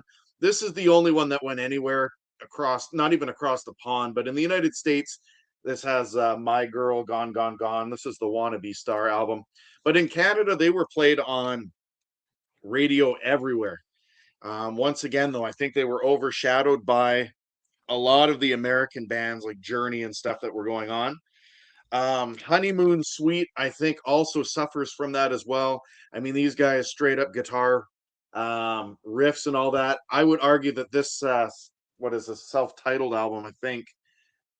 Yeah. But the entire first side of this is just bangers, complete bangers. New Girl Now, Burning in Love, Wave Babies, Stay in the Light, and Now That You Got Me.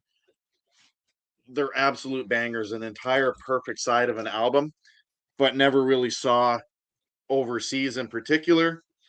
The band Harlequin, this is their Love Crimes album. It has a song on it called Innocence, full-on guitar riffs.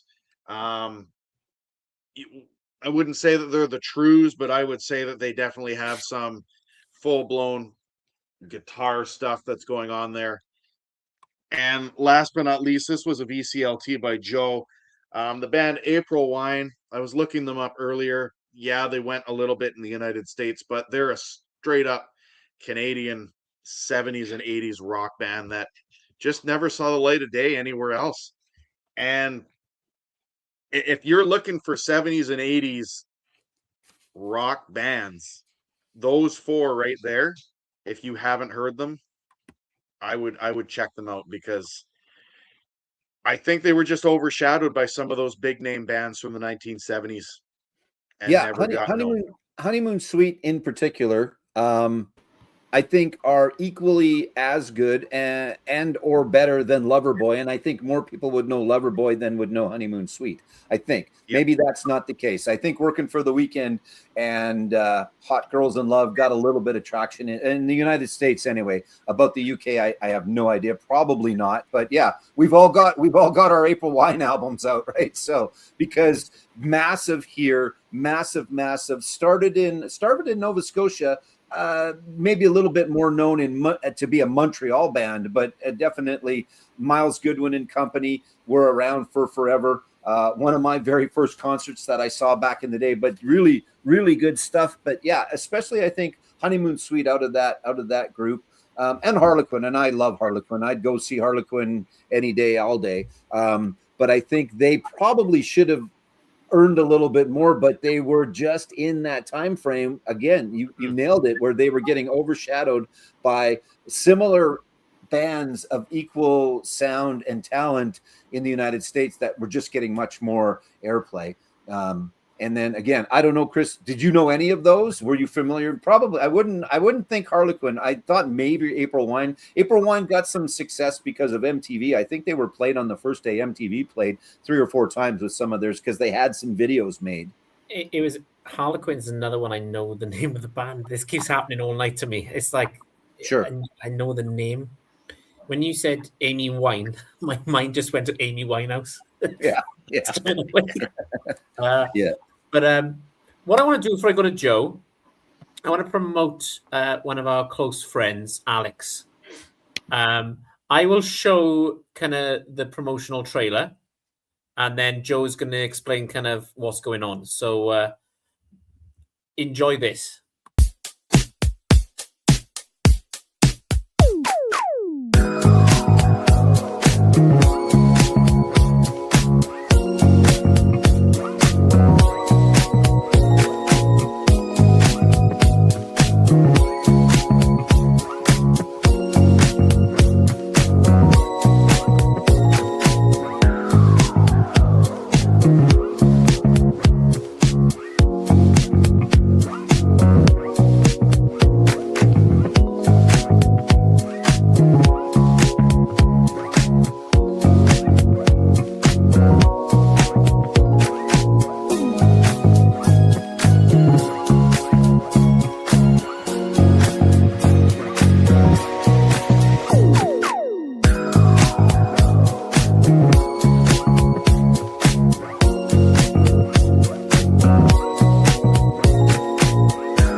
So I've already ordered stuff from Alex.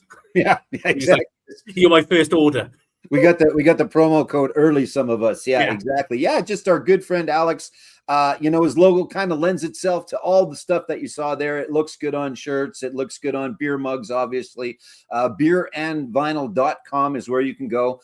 For now, it's actually just a countdown because it opens to the public on the 1st of April. But if you're watching or you see this, you can use the promo code Beer and Vinyl. He didn't get too technical with it, and it'll get you in a little bit early. And the prices are good. And, I don't know if he's shipping everywhere. I think, well, you found out that he's shipping to the UK. So good guy, great stuff. Always done some fun videos. He's hung around with all of us from time to time. And I'd like to promote that a little bit. So beerandvinyl.com. For now, if you go, you'll just get a countdown unless you use up in the right hand corner, I think it is Beer and Vinyl is the promo code. It'll get you in and you can order some stuff in advance. So yeah, I ordered the Beer and Vinyl t-shirt. Yeah. Coming from an alcoholic, you have to. I need more beer mugs and t-shirts. Yeah. Yeah, exactly. I got the beer and vinyl pint glass. So there you go. Perfect. Yeah. Excellent. Yeah. So go check it out, everyone. Really. Yeah. It's good stuff. So yeah, cool. So Alex, there is your plug. I hope you enjoyed it. I don't think he's here this evening because the times are different slightly to what we are. I apologize. You can blame the UK government for that one. So we will go to Joe next. Over to you, mate. So this I was gonna go somewhere else, but I'm gonna go with these guys. So here's a band that's actually going out on tour as a bit of an anniversary this coming year. It's the original guys, and then they're supplementing with some other folks, but it is a band called Triumph, which I know again got a little bit of traction in the United States. But Chris, I don't know if they would have gotten anything over there. A 3-piece, just a good rock trio from Canada. Now, some people compare them to Rush just because they're Canadian and there's 3 guys in the band. Beyond that, there's not a lot of comparisons. Both are fantastic, in my opinion. Triumph a little bit heavier, a little bit more on the rock side. Rush a little bit more on the prog side. Depends on which album you're listening to by Rush. Triumph stayed pretty standard, but cool album, great album. Even if you got a set of dice and you opened it up, there was a game inside because it was called Just a Game. So, always good to show the gatefold. But there's Rick Emmett and the rest of the guys. Really, really good stuff. Again, out on a tour starting in the next little while. Rush going back out on tour as well with a new young lady playing the drums. And then a couple of the guys from Miles Kennedy and the Conspirators, Todd Kearns, Brent Fitz going out to supplement or be part of the band. So you're going to get a really full rock show when you go see Triumph. But again, Chris, I'm not sure if you have heard of Triumph other than hanging around with Canadians or not, but they might have got a little bit of success over there. And again, I know they got a little bit in the States, especially down in Texas. There was there's another good documentary if you want to watch. It's the Triumph documentary. I'm not sure what it's called. But there was a station, much like Rush got played in Cleveland and then it blew up from there. There was a station in maybe in Houston, maybe in Austin, I can't remember, that started playing Triumph music, and then they played down there, and then they grew up from there or blew up from there. So yeah, I know what Triumph are. I kind of know. Good. Yeah, good. Yeah, so maybe not a great example of what we're shooting for today, but I think Triumph kind of goes back to what I was saying with those other 4 bands. It suffers from that, just overshadowed by a lot of those 70s and 80s, kind of like along the same. I was thinking when you mentioned Triumph, Prism and Saga kind of fit in there too. Very similar.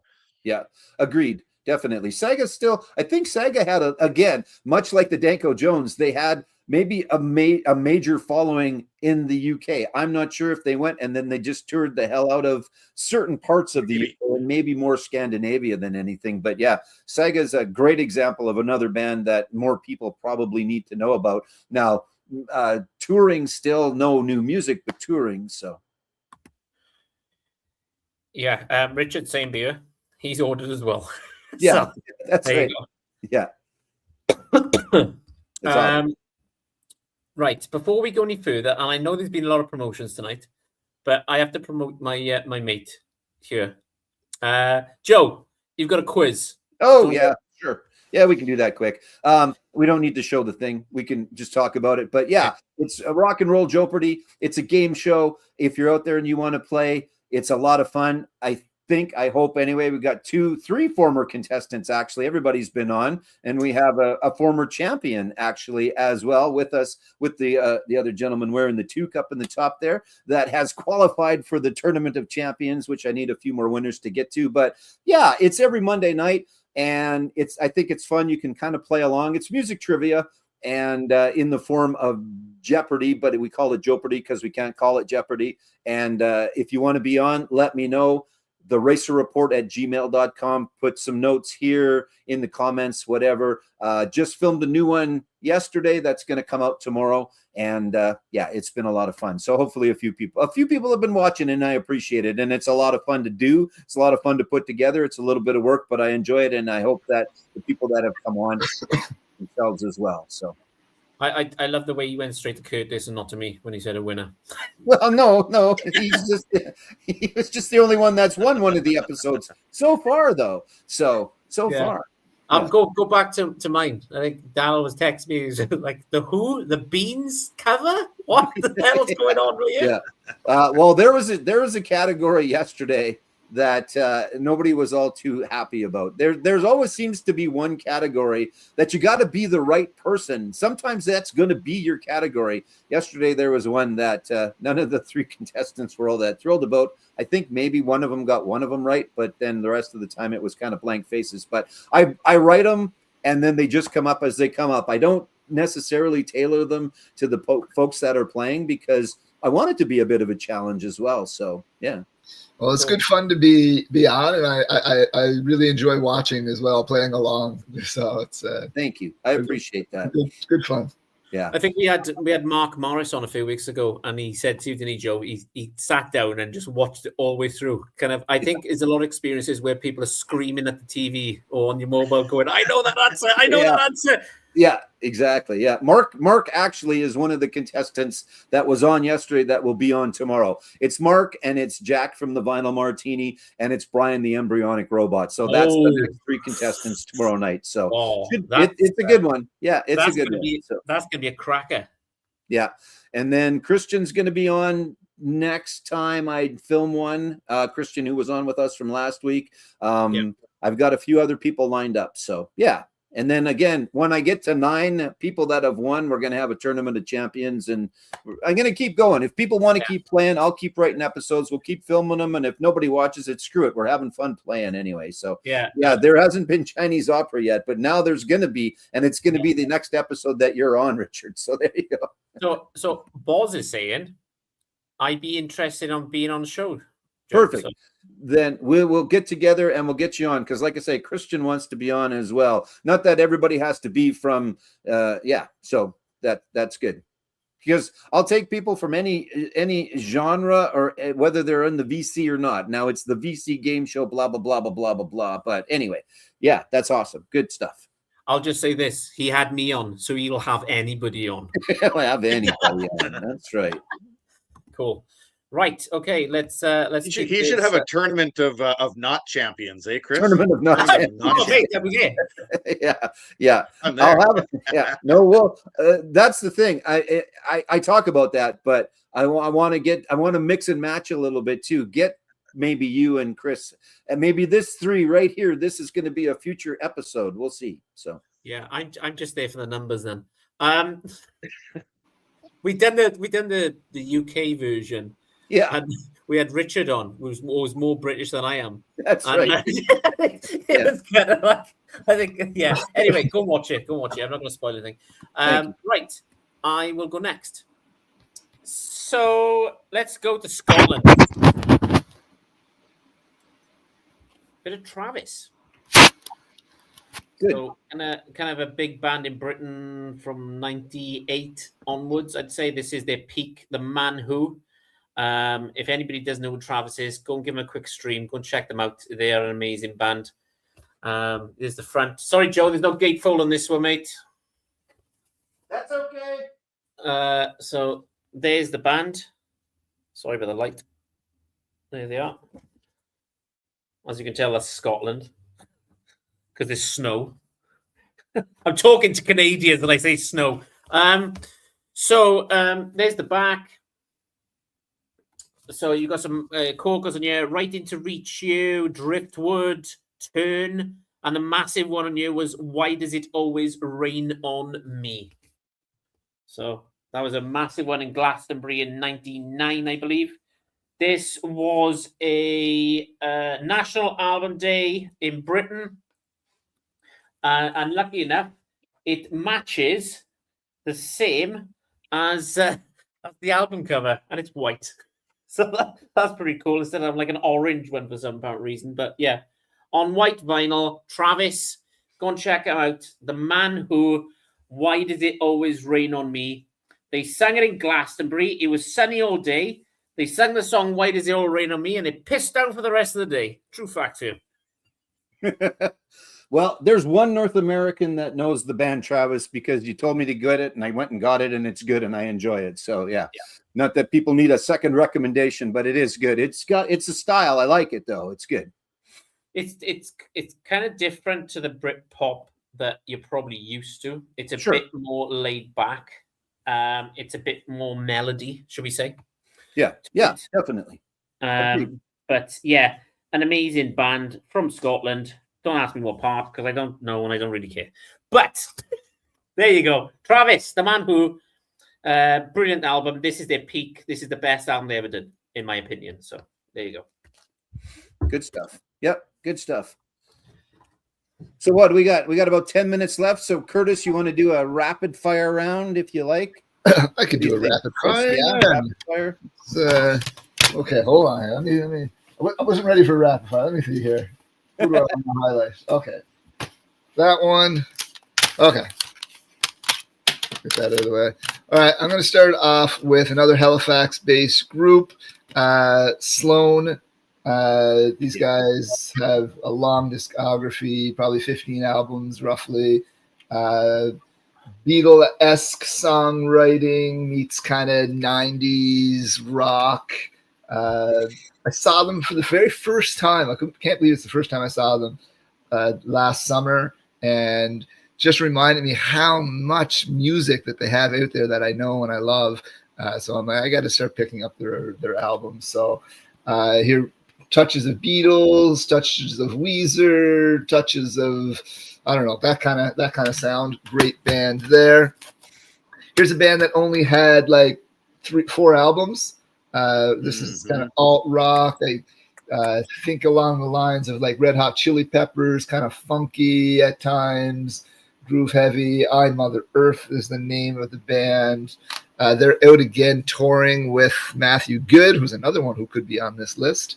But yeah, these guys, I absolutely adored these in the late 90s, early 2000s before they broke up. But now they're back together. I don't think they've put any new music, but they tour their old music. You've already mentioned Alan Doyle of Great Big Sea. I think they've gone places outside of Canada, I think so. But yeah, I actually thought Home for a Rest was Great Big Sea for many, many years until I realized it was them. Yep. We got our Juno Awards tonight. The Juno Awards ceremony is happening tonight. And I'll just highlight 2 of the artists here who are up for nominations. As like a breakout artist or something to that nature. I can't remember what that is. So she's not huge yet, but I think she will be. Elise Aaron. I think like a Joni Mitchell meets, sorry, not Joni Mitchell. Rumors. Stevie Nicks. Stevie Nicks, thank you. Stevie Nicks. Think Stevie Nicks meets country rock kind of excellent vibe here. She's up for Juno tonight. I can't remember what category. Celtic folk music, the Barry McNeils, they're up for an award tonight as well. This is one of their first albums from the 1990-ish. They'll be making some waves tonight too. So there's a few others great Canadian acts from this region. Cool. Good stuff. Great stuff. Yeah, that's awesome. Mother Earth, again, should have been much bigger than they were, right? I mean, they've even got a little bit of, I don't know, what's his name? You could give them a little bit of Doors flavor, but yeah, a little bit. And then some of they're kind of trippy, a bit psychedelic at times. That there's I could definitely see that Doors comparison. That sometimes the lyrics are like, what are I don't know what I like it, but I'm not sure what they're going on about. Exactly. Yeah, that's good though. That's a good thing. Yeah, and Richard makes a great point. Yeah, Sloan, very good. Early stuff. I mean, all their stuff, and they've got a lot of albums again. That's another one that's put out a lot of content. That's all very, very good. So, Money City Maniacs was a fantastic tune. There's just they have some really, really great stuff. Sloan. Yeah. Good stuff. Halifax hits above its weight, I think. For a small little town, they can rock out. That's like Kingston, right? Can. Kingston, there's got to be something in the water in Kingston. Yeah, that's true. Yeah. I always like One More Astronaut, I Mother Earth. That was kind of a cool song. Yeah. Speaking of trippy songs, that one's trippy. Yeah. Yeah. Okay, so we'll finish this off with a slew of just all over the map, all over the world here. So Canada, I've talked about these guys before, Harem Scarum. Definitely hard rock, but they've got some ballads and stuff. This is Greatest Hits Record Store Day compilation. I don't think they gained any traction. The only reason I knew of them is there was a compilation called I forget what it was called. It was a hard rock thing, and there was all kinds of different stuff on it. Early 90s. So Harem Scarum, I like them. This next band out of Australia, I think the only traction they made in North America had to do with the fact that they were on the Bill and Ted's Excellent Adventure soundtrack with I Can't Break Away, but Big Pigs Bonk. If you listen to some of the other VC channels from Australia, they released 2 or 3 albums at most, but most of the traction from them, just new wave, weird 80s metal, not metal, but more like industrial-ish, I guess. You had talked about bands. You had talked about Travis from Scotland. Big Country is another one. The Crossing, it's a good album and whatnot, but I other than this album, I don't think they made any traction outside of Scotland, the UK, maybe other parts of Europe, but Big Country, good music there. This one here, Joe, you're going to laugh because I showed this guy a little while back, but Heinche, yeah. he was like a teen throb out of Germany, and he had all kinds of #1 hits in Germany and the Netherlands and stuff like that. Actually, I think he's Dutch, yeah, called Schlager music, but he was a heartthrob in the 1960s everywhere except for North America. Everybody seems to know these guys, but they actually never had any big hits outside the United States. Hootie and the Blowfish. But Darius Rucker and Company, I think it's a great album. This one here is kind of the odd one out. Everybody's heard of Meatloaf, but it depends on the era of Meatloaf. So in North America and the UK, Bat Out of Hell went big. But if you look at the other albums by Meatloaf in the 80s especially, there was no traction in North America with Meatloaf. But he actually was successful in other parts of the world. John Mellencamp is another one that kind of meets that mold, but I think it has to do with the style of music. He was more of a North American thing and not anywhere else. And then I will finish this off with 2 alternative bands from the 90s. And alternative music in general, I don't think gained too much traction outside of North America, specifically the United States. So we will I'll talk about Live. Yeah. This is the Mental Jewelry, the Throwing Copper album, same thing. Big in North America, but I don't think they had traction elsewhere. And I will finish it off with my favorite alt band of all time. If Embryonic Robot Brian was here, he'd start laughing at this because he thinks it's funny that I show Primus whenever I can. But really, it's almost like a cult following with Primus. They didn't make it big outside of the United States. So The Lennon. there we go. Yeah, I will say Live were big in the UK. Yeah. Yeah. John Mellencamp, I've got into him recently, thanks to certain people on YouTube. But Jack and Diane was the only song I knew. So I'm doing a deep dive because I literally thought that was a one-hit wonder, if I'm being honest. But I am enjoying his other albums. And the album you showed, I did pick up in a charity shop pickup I've done recently, I think, the last couple of weeks. But yeah, he's one of them wankers, but he's I think that's safe to say. Yeah, he falls into that. He falls into that category for sure. And yeah, I think you got it in one of your... He has recently, in the last 10 years, become a bigger wanker than I think he was in the 80s, for sure. Correct. And yeah, it was one of your small shops in wandering around in Wales that I think you found that one Mellencamp one. I found 4. His first album and his like third album and fourth album, I think. And in total, it cost me about £10, which works at about 12, 13 Canadian dollars.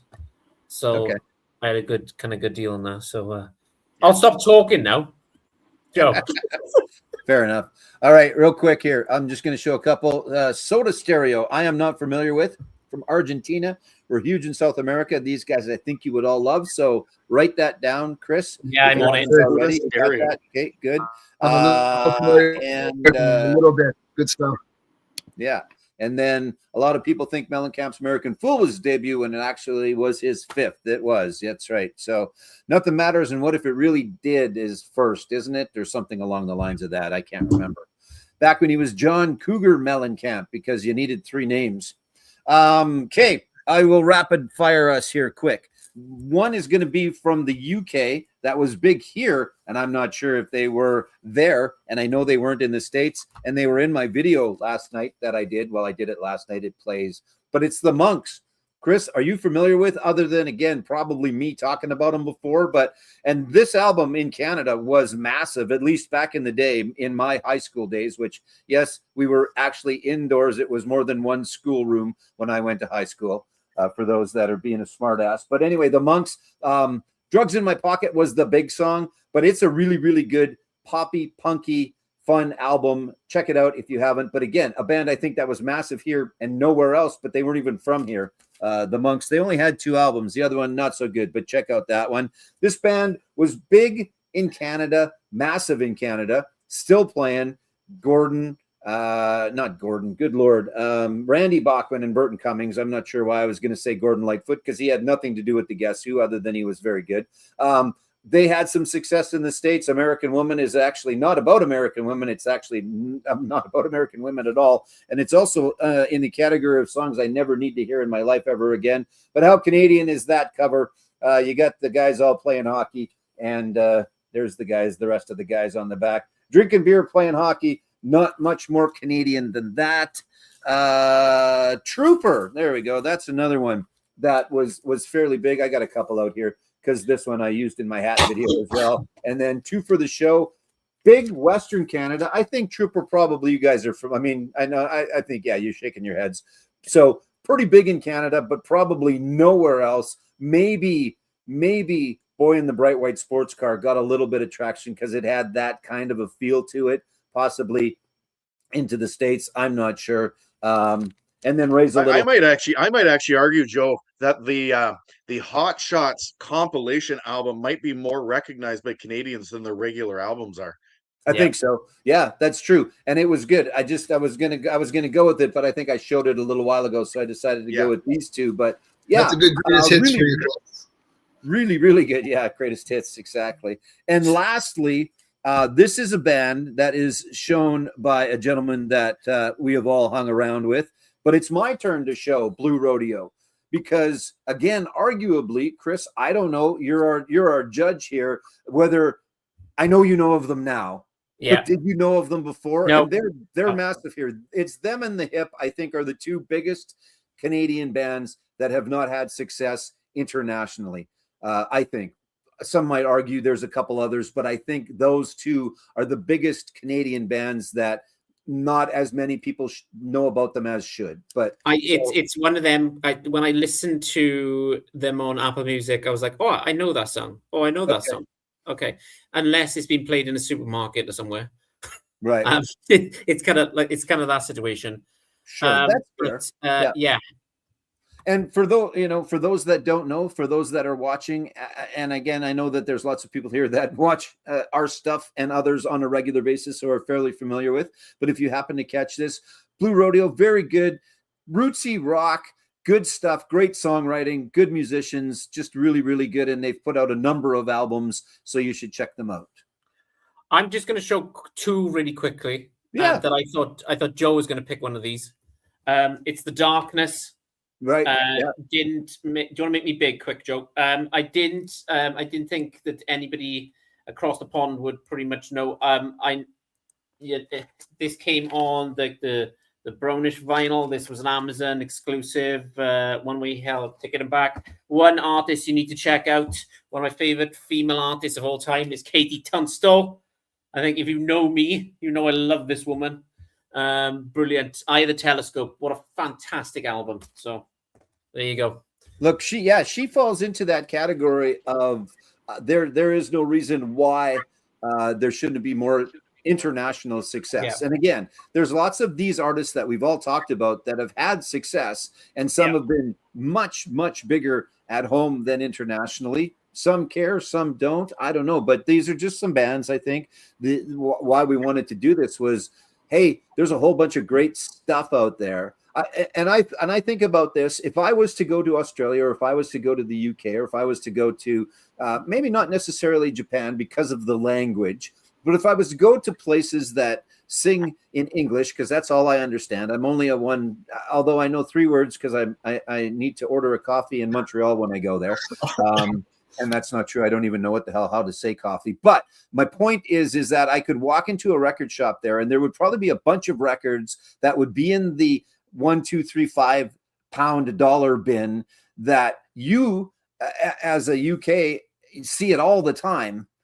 But to me, it would be, I have no idea who that is. And vice versa. You would come here and the Street Hearts and the Troopers and the Harlequins, which are all great music, are in those $5, are in that $5 category, which not that equates to good or bad. They were so plentiful here. You can easily find them here, but vice versa. I would go over there and there'd be a bunch of stuff you'd go, oh yeah, that's in every shop you go into. If you want to speak some good French, if you greet someone, just say these words, escargot to him, okay? Yeah, sure. Curtis is laughing because he knows exactly what that means. Let's go around the panel real quick. Daryl, any threads? Come on, talk to me, mate. Oh, I talked about threads at the beginning, but I'm going to talk about them again. I think I'm going to do, well, I just did one. The hats thread from Midge. And I did what was the one I did before that? I did another one. But anyway, there's one that Prog Hat, if you're familiar with Prog Hat's channel, he just did, I don't think he does threads very often, but he it's kind of cool. I mentioned at the top of the show 3 to 5 albums that if you could write a 1 paragraph story on that album cover, be kind of cool to do. So I've got 4 or 5 that I think I could show. And then I got to get back to my own stuff. I got to get back to my Juno one. So the Juno losers, though, like famous Canadian artists that lost albums, lost the Juno Awards. And then I did my 80s soundtracks. I still got to do the second part of the ones that I haven't seen yet. So I got to get to that in due time. I just don't have a lot of time. It's hard to make your job. What's it? You don't got much time off, and it's hard, and it's kind of, the rest of us. He's gonna swear at me when we go offline. We don't know. Yeah, probably. Curtis is a teacher too. He knows nothing about getting time off. There's me to just fuck myself in the ass. I got your back, Dale. I got your back, brother. That's right. Yeah. No, my channel's been pretty lax lately. I think it was 2 months ago maybe that I put out a video. So I put out a video. I did the hat thread yesterday. I think I put that one out, and I filmed another one yesterday as well. Just recent pickups. So that'll be out probably. I might even put it out tomorrow, sometime this week anyway. And then I've been meaning to get back to a thread it's an old thread now, but the non-completist thread. I want to do that one. And then I've got a couple other videos that I've been thinking about, but we'll see how time goes. It's a busy time of year for me as well, so we'll see. Are you heading out on the ocean soon as well, or? We're scheduled to head out on May 8th. Okay. But now I don't know with the ice and the snow that's still around. It might be delayed a little bit. Right. I'm just thinking when you're describing going out on doing fishing. Sorry, I know we're going over time here. Is the Adam Baldwin album? Yeah. Yes. Yeah, exactly. It's part of why I love it so much, man. I know every character on this album, every character I've met. Yeah, and it's a great video for it too. Actually, they did a pretty decent video for it. If you're out there looking, go and find the lighthouse in Little Lorraine. And Can I just quickly? I need to ask the question, Curtis. Any news on that film being released? Because I know they did something in Canada, didn't they?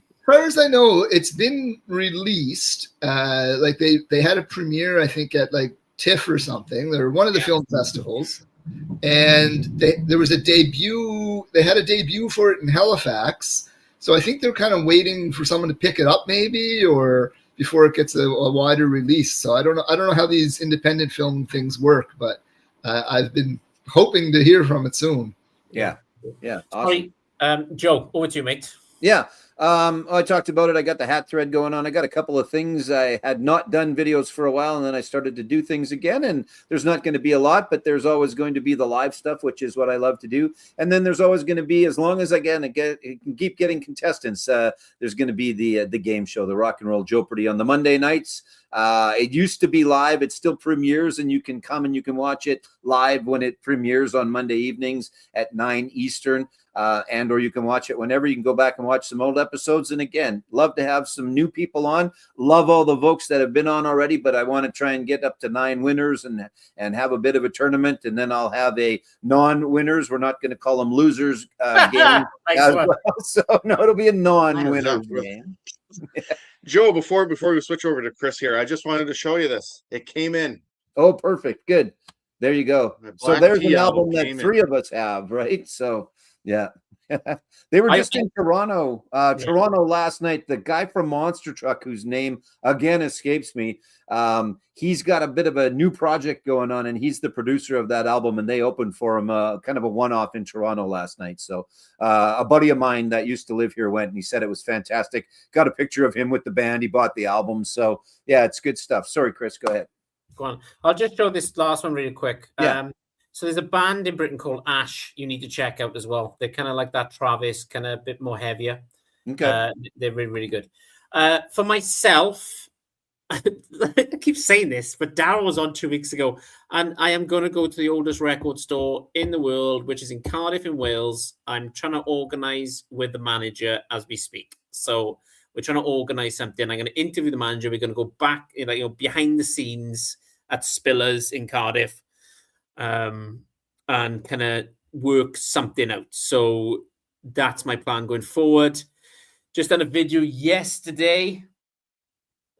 Trying to think what the fuck I did. Pick up some record shops. Did that. Got some pre-orders coming in soon, so I'll probably do a video on that.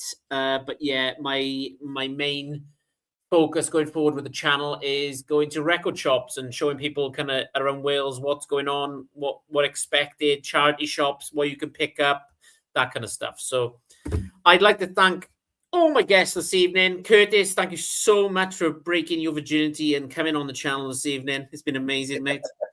Daryl, as always. Didn't hurt at all. Love having you on, mate. Daryl's broke his virginity a few times and he absolutely loves it. Joe, thank you so much. My sidekick, always pointing me in the right direction, even though he knows I'm digging my own grave. Thank you for everybody's left comments this evening. Everybody's going to watch this later on. I really appreciate it. I will put a link down below for every channel. Go and check out Curtis's and Daryl's channel. And then obviously Joe's got his quiz then on a Monday. So go and check it out. From me and from the panel, thank you so much for watching, and we will catch you in the next one. In French, au revoir. Au revoir.